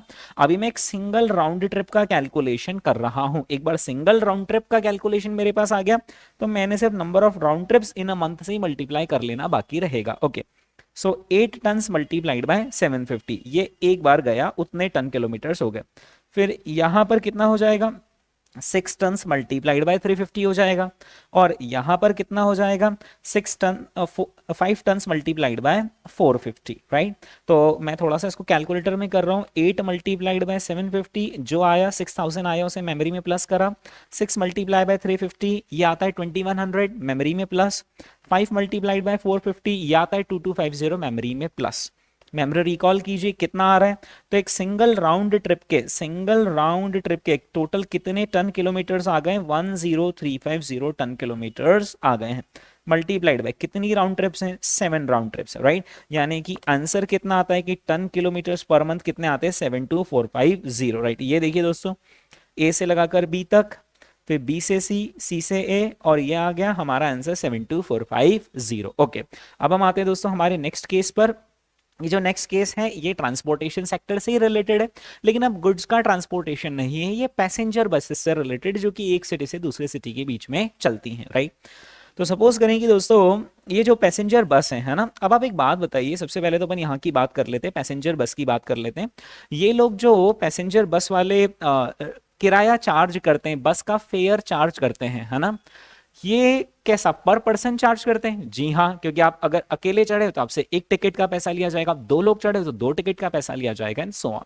यानी पर पर्सन होता है, यानी मतलब पर पैसेंजर होता है, हाँ। लेकिन क्या हर पैसेंजर से एक जैसा पैसा लिया जाता है, या वो डिपेंड करता है कि एक पर्टिकुलर पैसेंजर कितना डिस्टेंस ट्रेवल करेगा? क्योंकि आप इंदौर से सपोज करे बैठे हो और अगर आपको बीच में ही कहीं पर उतरना है तो अलग होगा बस का किराया, और पूरा अगर आपको मुंबई तक जाना है तो बस का किराया अलग होगा। यानी पैसेंजर बसेस भी क्या करती हैं, सिर्फ पैसेंजर, सिर्फ पर पैसेंजर किराया नहीं लेती, बल्कि पर पैसेंजर भी लेती है और पर किलोमीटर भी आपसे, यानी डिस्टेंस के हिसाब से भी लेती है। तो यहां पर जो पैसेंजर बसेस के केस में कॉस्टिंग होगी वो कैसे होगी? पहले तो पैसेंजर बस की पूरी कॉस्ट निकल जाएगी कि इस पैसेंजर बस को पूरे महीने में ऑपरेट करने में कितना खर्चा लग रहा है। सपोज 10,66,667 रुपीज इस पैसेंजर बस को महीने भर ऑपरेट करने में लग रहा है। अब अगर आप सिर्फ इसे divided by number of passengers कर देंगे तो गलत हो जाएगा। क्यों? अगर आप सिर्फ नंबर ऑफ पैसेंजर से डिवाइड करेंगे तो हर पैसेंजर पर एक बराबर कॉस्ट आ जाएगी, और हर पैसेंजर बोलेगा ना मैं एक बराबर कॉस्ट क्यों दूं, मैं तो बस थोड़ी सी दूरी के लिए बैठा हूं, राइट। तो यहां पर आप क्या करेंगे, यहां पर आप पैसेंजर किलोमीटर्स से डिवाइड करेंगे। तो पैसेंजर किलोमीटर्स का मतलब क्या होता है, number of passengers multiplied by number of kilometres. तो ऐसा करने से आपकी जो कॉस्ट निकलेगी वो प्रति पैसेंजर प्रति किलोमीटर निकलेगी, पर पैसेंजर पर किलोमीटर मेरी इतनी कॉस्ट है। अब देख लो भाई, हाँ पैसेंजर राहुल तुमको कहाँ कितने किलोमीटर जाना है, 60 किलोमीटर दूर वाली सिटी में जाना है, तो हम तुमसे पर पैसेंजर पर किलोमीटर इतना लेते हैं, मल्टीप्लाइड बाय 60 किलोमीटर्स का पैसा। राहुल बोलता है नहीं नहीं नहीं मैं अकेला नहीं, मेरा फ्रेंड है श्याम भी, तो हम बोलेंगे ठीक है दो पैसेंजर का किराया दो, राइट। तो पैसेंजर्स के केस में, यहाँ पर पैसेंजर बसेस के केस में जो कवरेज ऑफ सर्विस है वो कैसे निकलता है, पैसेंजर किलोमीटर्स के जैसा निकलता है। बस वो जो टन किलोमीटर्स था उसमें टन्स की जगह क्या आ गए, पैसेंजर्स आ गए, राइट। ओके, यहां पर सपोज करें दोस्तों दो शहर हैं, एक है सिटी डी और दूसरा है सिटी ई। ये जो बस है इसकी कैपेसिटी कितनी है, 40 पैसेंजर्स की इस बस की कैपेसिटी है, राइट। अब क्या क्वेश्चन ने हमें ये दे रखा है, इस केस ने हमें ये बताया है क्या कि ये कितनी कैपेसिटी पर चल रही है बस, 90% कैपेसिटी, 80% कैपेसिटी? नहीं बताया है। क्योंकि दोस्तों नहीं बताया तो फिर हम अज्यूम करेंगे कि वो फुल कैपेसिटी पर बस चल रही है, right. So there are 40 passenger, there is a 40 passengers capacity, और जो डिस्टेंस है ये देखना यहां से यहां तक का, यानी शहर डी से शहर ई तक का जो डिस्टेंस है वो है 50 kilometres. Round trips per day, क्योंकि 50 किलोमीटर का ही डिस्टेंस है, राइट, तो बस एक घंटे में ही पहुंच जाती होगी। तो डेली कितनी राउंड ट्रिप्स होती है, 3 राउंड ट्रिप। इसका मतलब है कि डी से ई पर गई और ई से वापस आ गई, ये हो गई एक राउंड ट्रिप। और ऐसा कितनी बार होता है, 3 बार दिन में। एक महीने में कितने दिन, 30 days। and now we have to calculate what number of passenger kilometers in a month, ताकि हम इस डेटा को डिवाइड करने के काम में यूज कर सकें, कॉस्ट पर पैसेंजर पर किलोमीटर निकाल सकें। लेकिन कॉस्ट वाला पोर्शन मैंने अवॉइड कर दिया, सिर्फ हम कवरेज ऑफ सर्विस देख रहे हैं। हाँ, कैसे कैलकुलेट करेंगे? So calculation is very easy. यहां पर आप 40 पैसेंजर्स बैठे हुए बस में, है ना, सपोज करो कि ये जो बस है यहाँ पर खड़ी हुई है और 40 पैसेंजर्स इसके अंदर बैठे हुए। ये बस आगे बढ़ी, कितने किलोमीटर आगे बढ़ी, 50 किलोमीटर्स। तो 40 passengers multiplied by 50 kilometres, calculator पे करते चलिए कितना आता है, 2000 आता है, राइट। अब ये जो 2000 है, ये 2000 क्या है, 2000 पैसेंजर्स है या 2000 पैसेंजर किलोमीटर्स है? ये 2000 पैसेंजर किलोमीटर्स है, बट ये वन वे के, सिर्फ जाते वक्त के। गई है बस, वापस से पैसेंजर्स को लेकर आएगी भी सही, तो मल्टीप्लाई बाय क्या कर लेंगे, 2 वे। अब ये हो गई सिंगल राउंड ट्रिप, राइट, तो इंटू 2 कर दिया, तो ये क्या हो गई, सिंगल राउंड ट्रिप के आ गए पैसेंजर किलोमीटर्स, मल्टीप्लाइड बाय एक दिन में कितनी round trips, 3 round trips, right. तो आप करते चलिएगा, तो ये कितना आ गया, 12,000। तो 12,000 पैसेंजर किलोमीटर्स हमारे कैसे हो जाते हैं, पर डे। और अगर हम उसे 30 से मल्टीप्लाई कर लेंगे तो हमारे 3,60,000 पैसेंजर किलोमीटर्स हो जाएंगे पर मंथ। अब मैं थोड़ा सा इसी एग्जांपल को आगे बढ़ा देता हूं। सपोज करें कि हमारा 12 लाख रुपए का खर्चा है इस बस को ऑपरेट करने का हर महीने का, राइट।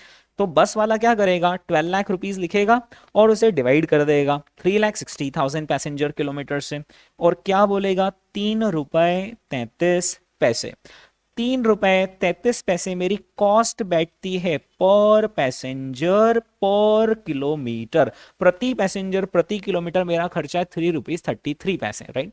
सपोज करो कि वो जो बस वाला है उसने 67 पैसे का अपना प्रॉफिट मार्जिन जोड़ दिया और बोला कि मुझे जो किराया चार्ज करना है वो मुझे पर पैसेंजर पर किलोमीटर ₹4 का किराया चार्ज करना है, राइट।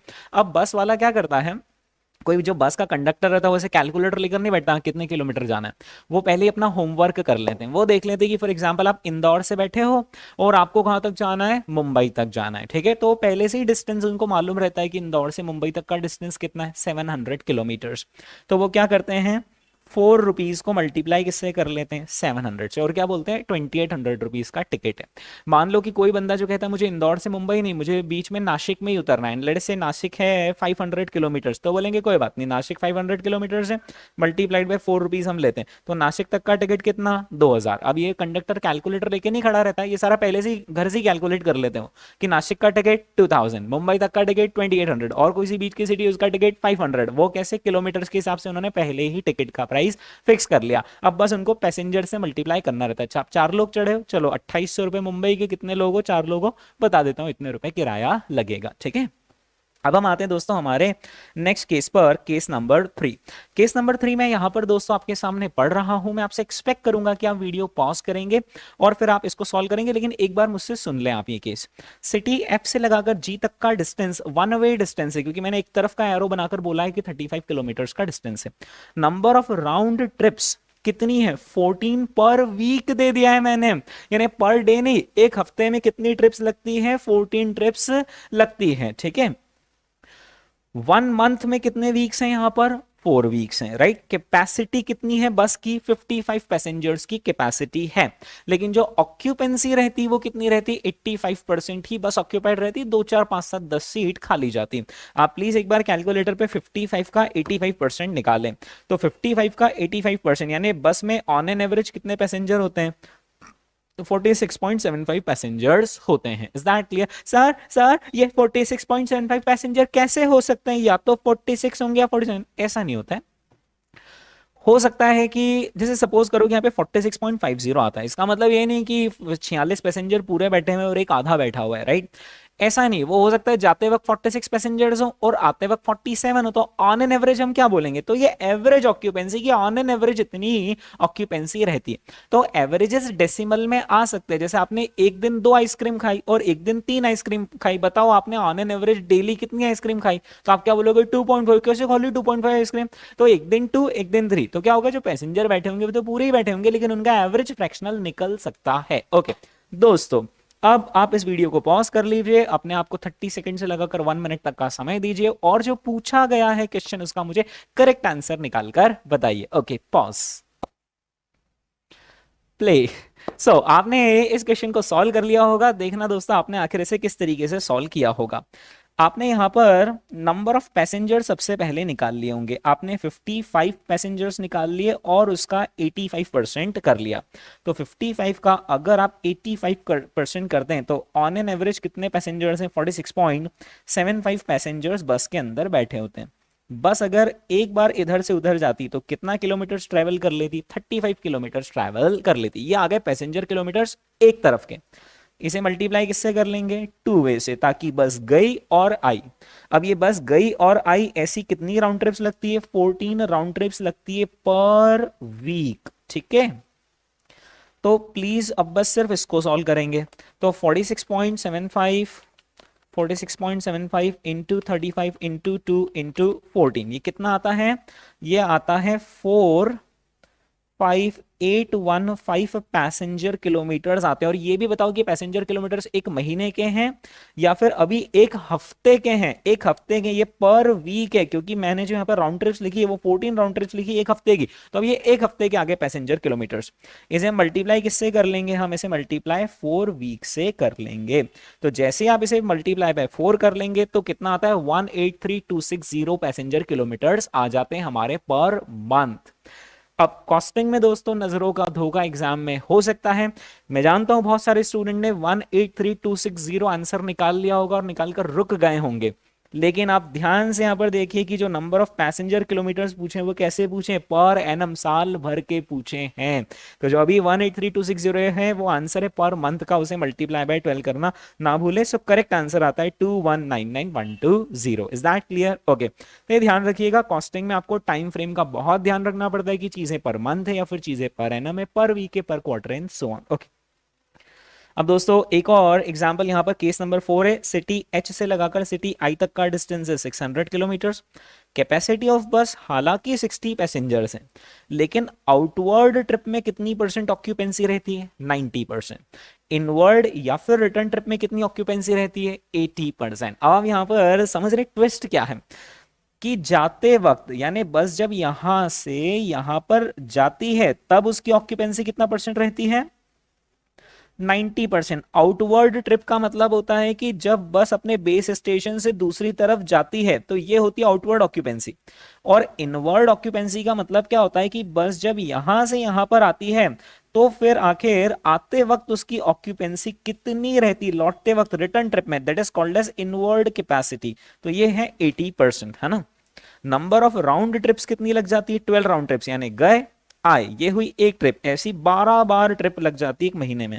और नंबर ऑफ पैसेंजर किलोमीटर्स भी कैसे कैलकुलेट करना है? एक मंथ के कैलकुलेट करना है। सबसे अच्छी हैबिट यही होगी कि आप वीडियो को पॉज करें, पहले खुद से ट्राई कर लें, फिर इस वीडियो को कंटिन्यू करें। ओके, सो मैं यहां पर आपको बताता हूं कि आखिर किस तरीके से कैलकुलेशन होगा। हाँ जी, तो कैपेसिटी तो है 60 पैसेंजर्स की, लेकिन 60 पैसेंजर्स का कितना परसेंट? 90% ही लोग बैठते हैं, यानी 54 पैसेंजर्स बैठे हुए होते हैं बस में। और ये बस चल जाती है कितने किलोमीटर्स? 600 kilometres, right. सो हम यहां पर क्या करेंगे? 54 पैसेंजर इंटू 600 किलोमीटर मल्टीप्लाई कर लेंगे। ओके, ये बस गई है, राइट। अब आते वक्त 60 पैसेंजर्स की कैपेसिटी का 80% ही यूज होता है, तो 60 का 80% होता है 48 पैसेंजर्स ही बैठे हैं। और ये 48 पैसेंजर्स बैठकर कितने किलोमीटर आ गए हैं? 600 किलोमीटर्स आ गए हैं। तो प्लीज आप कैलकुलेटर में एक काम कीजिए, इसको और इसको, इन दोनों को मल्टीप्लाई करके ऐड कीजिए, यानी 54 इंटू 600 32,400 आता है मेमोरी प्लस, 48 इंटू 600 ये आता है 28,800 मेमोरी प्लस। मेमोरी रिकॉल करेंगे, कितना नंबर आ रहा है पहले आप मुझे वो नंबर बताइए। ये है number 61,200 passenger kilometres, 61,200 passenger kilometres. अब प्लीज ये बताइए मुझे, मेरा सवाल है आपसे, क्या हम इसे मल्टीप्लाई बाय 2 वे करेंगे या नहीं करेंगे? 2 वे, गया आया, इससे मल्टीप्लाई करेंगे या नहीं? नहीं करेंगे, क्योंकि गया और आया दोनों तो हमने जोड़ लिए, फिर से गया आया कैसे होगा? तो हमने 54 इंटू 600 करा, यानी गए वाले पैसेंजर किलोमीटर जोड़ लिए। अब अगर आए हुए सेम रहते, मान लो ये यहाँ पे 80% नहीं होता, वो सेम ही होता, तो हम इंटू 2 कर देते कि जैसे गए हैं वैसे आए भी होंगे। लेकिन अभी क्योंकि स्पेसिफिकली जाना और आना अलग से दे रखा है, तो जाना भी अलग से जोड़ लिया, आना भी अलग से जोड़ लिया, तो हमने 2 वे काउंट पहले से ही कर लिया है। तो 61,200 जो है वो अपने आप में ही वन सिंगल राउंड ट्रिप के पैसेंजर किलोमीटर्स है। यहाँ पर 2 वे को मल्टीप्लाई करने की जरूरत नहीं है। अब आप इसे किससे मल्टीप्लाई कर लेंगे? Number of round trips in a month, तो इंटू 12 कर लेंगे। आंसर कितना आता है? 734400। ये देखिए दोस्तों, आंसर आता है 734400। ठीक है, ओके। हाँ जी, अब यहां पर एक और कॉन्सेप्ट है जो मुझे आपको समझाना है, and this concept is related to absolute ton kilometres and commercial ton kilometres. ठीक है, ये वाला जो कॉन्सेप्ट है समझाने के लिए दोस्तों मुझे यहां पर ये केस नंबर 5 लेना पड़ेगा। With the help of an example हम इस चीज को समझेंगे। ओके, सपोज करें कि एक बिजनेसमैन, एक ट्रांसपोर्टर है, और उसके जो ट्रक्स हैं वो सिटी ए से लगाकर सिटी बी तक जाते हैं और लौटकर आते हैं। लेकिन क्या होता है कि जाते वक्त बीच में एक सिटी सी भी पड़ती है। ओके, ये जो ट्रक है ये 10 टन्स लोड होता है, कहां पर? स्टेशन ए पर, और वहां से ये 180 किलोमीटर्स जाता है। 180 किलोमीटर जब ये 10 टन गुड्स लेकर चला और सिटी ए पर आकर रुका, तो वहां पर 4 टन अनलोड हो जाते हैं, सिटी सी में हम 4 टन माल उतार देते हैं। अब आप बताइए कि आगे आखिर ये कितना टन्स लेकर चलेगा? तो 10 में से 4 अनलोड कर दिया, कितना? 6 टन्स लेकर आगे चलेगा। 6 टन्स लेकर ये कितने किलोमीटर चलेगा? 250। और ये पूरा 6 टन्स वेट कहां पर? सिटी बी में अनलोड कर देगा। सिटी बी में गाड़ी फिर से लोड होगी कितने टन से? 8 टन से, और फिर ये पूरा 400 किलोमीटर का डिस्टेंस कवर करके कहां जाएगा? ए पर आ जाएगा। ओके, सबसे पहले दोस्तों मैं कुछ नहीं बोल रहा हूं आपको, बस बोल रहा हूं कि आपने जो अभी तक सीखा है उसके बेसिस पर आप टन किलोमीटर्स कैलकुलेट कर लीजिए, एक सिंगल राउंड ट्रिप के आखिर कितने टन किलोमीटर्स हैं। तो मैं भी आपके साथ करता हूं। हाँ जी, यहां पर हमने 10 टन लोड लिया, मल्टीप्लाइड बाय कितने किलोमीटर्स चले 180, यानी कितने हो गए 1800 टन किलोमीटर्स हो गए यहां से यहां तक के। फिर हमने 4 टन अनलोड किया, यानी इस पॉइंट पर हमारे ट्रक में कितने टन रखे हुए हैं 6 टन, मल्टीप्लाइड बाय कितने किलोमीटर्स 250 किलोमीटर्स, यानी कि यहां पर कितने टन किलोमीटर्स हो गए हैं 1500 टन किलोमीटर्स हो गए हैं। ओके, अब हम सिटी बी से चले, 8 टन वेट लेकर चले, मल्टीप्लाइड बाय कितने किलोमीटर्स 400 किलोमीटर्स, यानी यहां पर कितने टन किलोमीटर्स हो गए 3200 टन किलोमीटर्स हो गए हैं, राइट। यानी जो हमारे टन किलोमीटर है वो हमें पता चल गए, एक तो है 1800, एक है 1500 और एक है 3200। इन तीनों को आप प्लीज प्लस कर लीजिए, 1800 प्लस 1500 प्लस 3200 कितने आते हैं 6500 टन किलोमीटर्स हैं हमारे पूरे एक सिंगल राउंड ट्रिप के, राइट। ये जो आपने मैंने अभी कैलकुलेशन किया है ना, इसे एक्यूरेट कैलकुलेशन बोलते हैं। क्या बोलते हैं एक्यूरेट कैलकुलेशन, राइट। और इसे हम एब्सोल्यूट टन किलोमीटर्स भी कहते हैं, और ये एक्यूरेट वाला कैलकुलेशन है, ठीक है। अब क्या होता है ना कि दुनिया में कई सारी ऐसी जगह होती है जहां पर आप एक्यूरेसी की जगह बोलते हो मुझे सिंप्लिसिटी ज्यादा पसंद है, यानी कि अप्रोक्सीमेट कैलकुलेशन मेरा काम निकाल देगा, मुझे एक्यूरेट की जरूरत नहीं है। जैसे फॉर एग्जांपल ऐसा आपके साथ सीए फाउंडेशन में भी टाइम वैल्यू ऑफ मनी में हुआ होगा कि किसी ने 1 लाख रुपए जमा करे और अब उसको 10% इंटरेस्ट मिल रहा है, तो बताओ कि उसका पैसा डबल कितने समय में होगा। तो आपने रूल ऑफ 72 एंड एटसेट्रा पढ़ा होगा, तो उससे क्या कि अप्रोक्सीमेट हमें मिल जाता है, राइट। तो वैसे ही एक व्यापारी कहता है मुझे एक्यूरेट अगर यहां पर कैलकुलेशन करना है तो I would need calculator 10 into 180 and then 6 into 250 and then 8 into 400 and then summing up all this numbers. मुझे एक अंदाज से बता दो कि कितने टन किलोमीटर से, ये जो अंदाज से बता दो कितने टन किलोमीटर से, इसे दुनिया कहती है कमर्शियल टन किलोमीटर्स। मेरे साथ रिपीट करे, क्या कहती है कमर्शियल टन किलोमीटर्स, है ना। कमर्शियल यानी एक अंदाज से बता दो, एब्सोल्यूट यानी एक्यूरेट, ठीक है। अब देखना अंदाज से कैसे बताएंगे, वो अंदाज कैसे लगाते हैं वो आप समझना। यहां से यहां तक ए से लगाकर बी, ए से लगाकर सी तक कितना टन वेट लेकर चले हम 180 टन वेट लेकर चले। ओके, या एक काम करो, उसको ऐसे सीखना शुरू करो। यहां से यहां तक का कितना डिस्टेंस है 180 किलोमीटर्स, यहां से यहां तक का कितना डिस्टेंस है 250 किलोमीटर्स, यहां से यहां तक का कितना डिस्टेंस है 400 किलोमीटर्स। तो इन तीनों डिस्टेंस को सम अप कर लो, प्लस कर लो, तो पता चल जाएगा कि टोटल राउंड ट्रिप में कितने किलोमीटर हम चले हैं। सो 180 प्लस 250 प्लस 400, हाँ जी, तो गड्डी कितने किलोमीटर चली है 830 किलोमीटर चली है, बस। अब आप क्या करो, इसे मल्टीप्लाई कर दो किससे टन से, राइट। जैसे ही आप 830 किलोमीटर यानी टोटल डिस्टेंस को टन से मल्टीप्लाई कर दोगे तो ये क्या निकल जाएंगे टन किलोमीटर। लेकिन प्लीज एक बात ध्यान रखना, आप गलती से भी ऐसा मत कर देना कि 10 टन जोड़ लिया और फिर 6 टन और जोड़ लिया और फिर 8 टन और जोड़ लिया, नहीं तो एक बहुत ही बम्पर नंबर आ जाएगा कि आपने इधर सारा डिस्टेंस भी जोड़ लिया और इधर टन्स भी जोड़ लिया और सारे टन्स को जोड़कर सारे किलोमीटर से मल्टीप्लाई कर दिया। क्या आप इन सारे किलोमीटर में ये सारे टन्स लेकर गए हैं? नहीं, इनमें से कुछ किलोमीटर पे कुछ टन गए, अगले कुछ किलोमीटर पे कुछ टन गए हैं। तो रूल जो थंब रूल अपनाया जाता है वो है कि एवरेज कितने टन्स लेकर हम चले हैं। क्या बोल दिया मैंने, एवरेज कितने टन लेकर हम चले हैं, और वो एवरेज सिंपल एवरेज होगा। हाँ जी, तो सबसे पहले हमने 10 टन लेकर चले हैं, यस। फिर हम 6 टन लेकर चले हैं, यस। फिर हम आते वक्त कितने टन लेकर चले हैं 8 टन। तो अब आप इन तीनों को प्लस कीजिए और डिवाइडेड बाय 3 कर देंगे तो सिंपल एवरेज निकल जाएगा। So 10 plus 6 16 plus 8 is 24, 24 by 3 is 8 ton. यानी कहना है सही कि ऑन एन एवरेज अपना जो ट्रक है वो 8 टन लेकर चलता है। ऑन एन एवरेज भाई हमारा ट्रक 8 टन वेट लेकर जाता है, फिर कभी वो 10 भी होता है, कभी 6 भी होता है, कभी 8 भी होता है। On an average our truck carries 8 ton of weight. ये हमने एक रफ एवरेज निकाल लिया, सिंपल एवरेज कि ऑन एन एवरेज 8 टन लेकर जाता है ट्रक। हाँ, 8 टन लेकर कितने किलोमीटर जाता है 830 किलोमीटर जाता है। तो हमारे टन किलोमीटर कितने आ गए 830 इंटू 8, कितना आता है आंसर 6640। अब ये जो 6640 है, ये जो टन किलोमीटर्स है, इसे हम कमर्शियल टन किलोमीटर्स कहते हैं। कमर्शियल टन किलोमीटर्स एक्यूरेट नहीं होता है, वो अप्रोक्सीमेट होता है। अगर आपको एक्यूरेट निकालना है तो एब्सोल्यूट वाला निकालना पड़ेगा। तो एब्सोल्यूट का आंसर हमारा कितना आया था 6500 है ना, ये इनको हमने जोड़ा था तो कितना आया था 6500। लेकिन जो एवरेज अप्रोक्सीमेट वाला आंसर आया वो कितना आया 6640। ये देखिए आंसर कितना है 6640। तो अब इन दोनों में आखिर डिफरेंस क्या है, तो सबसे पहले एब्सोल्यूट टन किलोमीटर समझे। एब्सोल्यूट टन किलोमीटर को हम वेटेड एवरेज भी कहते हैं। क्या कहते हैं? Weighted average. तो हमने क्या किया, वेट लिया 10 टन्स का और उसे डिस्टेंस से मल्टीप्लाई कर दिया, फिर हमने अगला वेट लिया और उसे उसके डिस्टेंस से मल्टीप्लाई किया, थर्ड वेट लिया और उसे उसके डिस्टेंस से मल्टीप्लाई कर दिया, so it becomes weighted average, right. लेकिन और ये एक्यूरेट होता है एब्सोल्यूट टन किलोमीटर्स, राइट। यानी अगर आप अलग अलग फ्रेगमेंट ऑफ द रोड ले रहे हो और उस फ्रेगमेंट में कितना टन लेकर चले, अगला फ्रेगमेंटेशन ऑफ रोड लिया कि ये सेक्शन ऑफ रोड में कितना टन लेकर चले, इस सेगमेंट ऑफ रोड में कितना टन लेकर चले, अगर आपने ऐसा करा तो accurate calculation and it is called as absolute ton kilometres. It is also called as weighted average.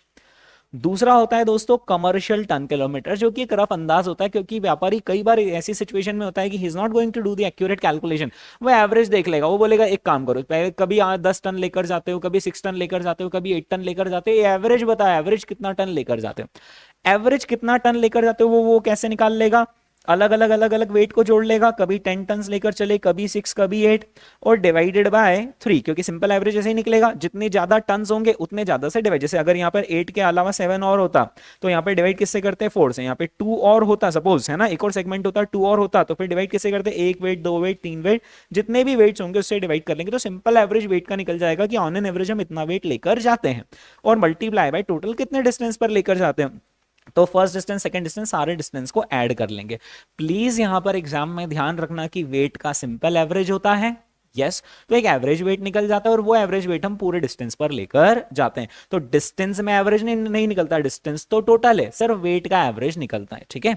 इसे हम अप्रोक्सीमेट कहते हैं, इसे हम कमर्शियल टन किलोमीटर कहते हैं, और ये सिंपल एवरेज से निकलता है, ठीक है दोस्तों। ये हमने किया केस नंबर 5। बस अब एक आखिरी केस हमें और यहां पर करना है और फिर आपकी छुट्टी हो जाएगी आज।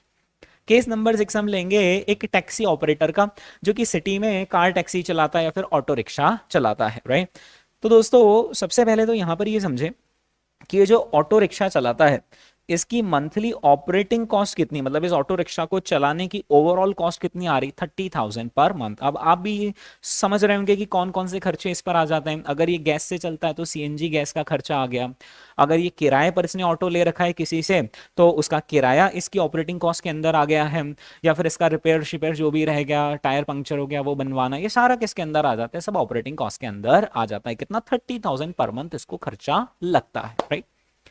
अब ये जो बंदा है ना जो ऑटो में बैठा हुआ है, इसका कहना है कि मैं ना भाई साहब कुछ भी कमाना नहीं चाहता हूं।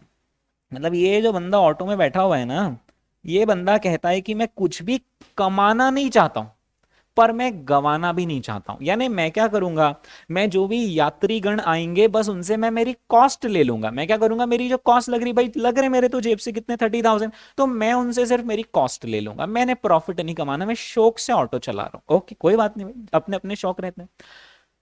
तो ये जो टैक्सी वाला है इससे हमने पूछा भाई एक महीने में कितना किलोमीटर ट्रैवल कर लेते हो, तो उसने कहा कि मैं भाई एक महीने में 1 मंथ में मैं 3750 किलोमीटर ट्रैवल कर लेता हूँ, राइट। ओके अच्छा एक चीज मैं आपसे पूछना चाह रहा हूँ कि ऑटो जैसे आपने ऐसे हाथ देकर और ऑटो रोका है ना, और आप एक जना बैठते हो यहाँ पर और कहीं शहर में एक जगह से दूसरी जगह जाते हो, तो वो आपसे उतने ही पैसे लेता है ना, बजाय कि आप जैसे 2 लोग बैठे या 3 लोग बैठे तो भी, है ना। जो ऑटो रहते हैं, जो टैक्सी ऑपरेटर रहते हैं, वो पैसेंजर और डिस्टेंस पर ऑपरेट नहीं करते, वो सिर्फ डिस्टेंस पर ऑपरेट करते हैं। जैसे आपने कैब बुक करी, ओला पर आपने कैब बुक कर ली, तो अब वो आप एक जना बैठो या 3 जने बैठो उसके अंदर, जो उसकी कैपेसिटी, अगर आप विद इन कैपेसिटी बैठे हो तो वो आपसे उतना किलो डिस्टेंस का चार्ज लेगा, पर पैसेंजर नहीं लेगा। तो टैक्सी ऑपरेटर के केस में ध्यान रखना, पैसेंजर किलोमीटर का कोई कॉन्सेप्ट नहीं होता, वो तो पर किलोमीटर आपसे लेते हैं, फिर जितनी कैपेसिटी उतने बैठ जाओ आप, राइट। अकेले बैठे मैंने कुछ नहीं, मतलब, है ना।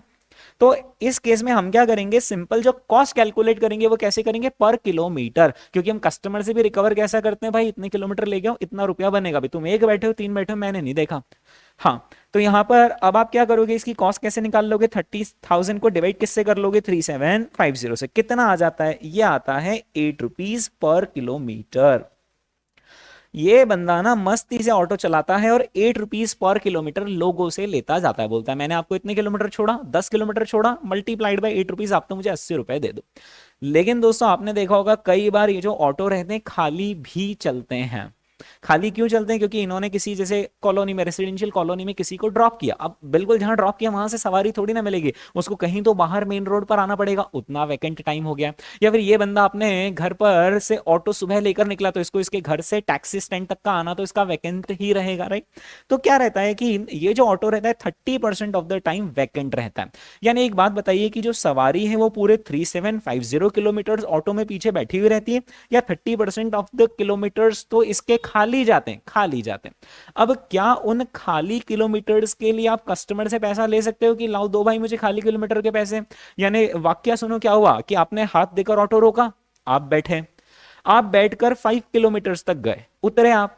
अब आप जो पैसे दोगे एज ए कस्टमर वो 5 किलोमीटर के दोगे ना, हाँ। पर वो बंदा बोलता है भाई साहब आपके वहां तक पहुंच, जब आपने हाथ दिया था ना उससे पहले 2 किलोमीटर में खाली आ रहा था, उसके भी दो पैसे। आप लड़ाई कर लोगे किस बात के पैसे, मैं तो 5 किलोमीटर ही चला। तो ऑटो वालों ने बहुत समझदार होता है, वो क्या करता है, वो उसकी जो कॉस्ट लगी, कॉस्ट तो उसकी उन 2 किलोमीटर की भी लगी जो वो खाली चला है, हाँ।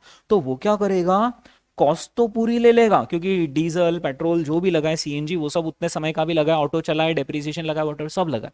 पर वो डिवाइड करते वक्त इतना समझदार होता है ना कि डिवाइड करते वक्त वो ग्रॉस किलोमीटर से डिवाइड नहीं करता है, वो ये वैकेंसी वाले किलोमीटर ना हटा देता है। वो बोलता है कि ऑक्यूपेंसी कितनी है 70%, वैकेंसी है 30%, यानी ऑक्यूपेंसी कितनी हो गई ऑटो की 70%। कैलकुलेटर पे मेरे साथ 3750 का 70% कितना होता है, 2625 किलोमीटर्स।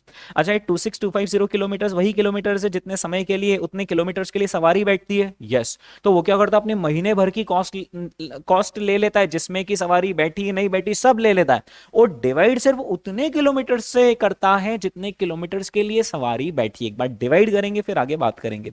तो 30,000 डिवाइडेड बाई 2625 कितना आता है? ये आता है दोस्तों यहां पर अपने 30,000 को डिवाइड किससे करा, 2625 किलोमीटर से डिवाइड करा, तो ये आता है 11.42857 में 11.43 लिख देता हूं, राइट। सो 11.43 रुपीज वो आपसे ले लेगा पर किलोमीटर। कैसा? पर किलोमीटर। ऑटो वाला बोलेगा भाई साहब आप तो बस मुझे 11 रुपए 43 पैसे दे दो, और उतने किलोमीटर के लिए दे दो जितने किलोमीटर आप बैठे हो, हाँ।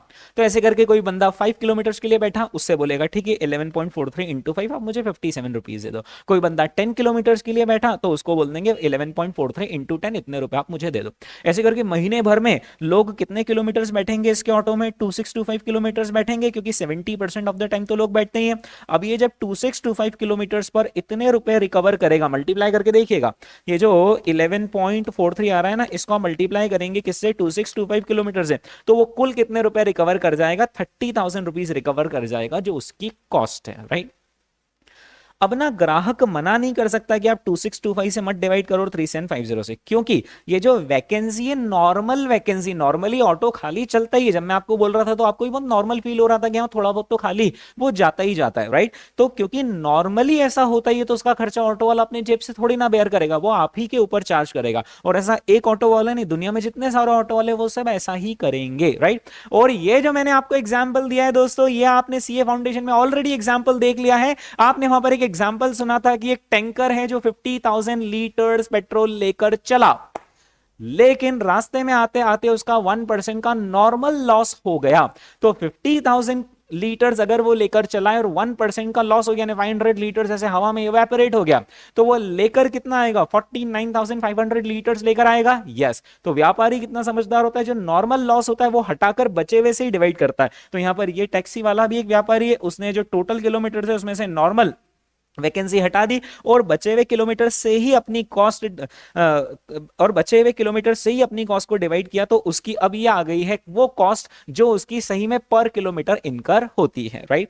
तो इस कैलकुलेशन को जो 2625 है उसे हम क्या कहते हैं, उसे हम कहते हैं इफेक्टिव किलोमीटर्स, उसे हम कहते हैं इफेक्टिव किलोमीटर्स, राइट। और जब हम डिवाइड कर देते हैं तो उसे क्या कहते हैं, इफेक्टिव कॉस्ट पर किलोमीटर। ये देखेंगे दोस्तों आप इसका कैलकुलेशन, राइट। इफेक्टिव किलोमीटर्स आ गए कितने, 2625, और कॉस्ट को सिर्फ इफेक्टिव से ही डिवाइड करते हैं, नॉर्मल लॉस हटाने के बाद ही डिवाइड करते हैं, राइट। तो ये आंसर आता है हमारा 11.43। दोस्तों नीचे मैंने यहाँ पर कुछ पॉइंट्स टू रिमेंबर दे रखे, लेकिन अभी के लिए इनको पढ़ने की जरूरत नहीं है। अब हम जब कुछ क्वेश्चंस करेंगे ना, वहां पर कुछ लर्निंग होगी, वो चीजें मैंने यहाँ पर पहले से ही लिखी हुई है, अभी पढ़ने से कोई सेंस नहीं बनेगा। हाँ, तो ये दोस्तों हमने यहाँ पर कवरेज ऑफ सर्विस को भी अच्छे से कवर किया है। आई वुड रिक्वेस्ट कि एक बार अब आप इन सारे एग्जांपल्स को खुद से गो थ्रू कर ले before you do the next class, right. तो ये हमने सर्विस सेक्टर का, ट्रांसपोर्टेशन सेक्टर का एक कॉम्प्रिहेंसिव एग्जांपल और कवरेज ऑफ सर्विस के भी 6 केसेस हमने यहाँ पर कर लिए हैं। हम हमारे नेक्स्ट लेक्चर में क्वेश्चंस की प्रैक्टिस से स्टार्ट करेंगे। ओके, थैंक यू, आज के लिए बस इतना ही।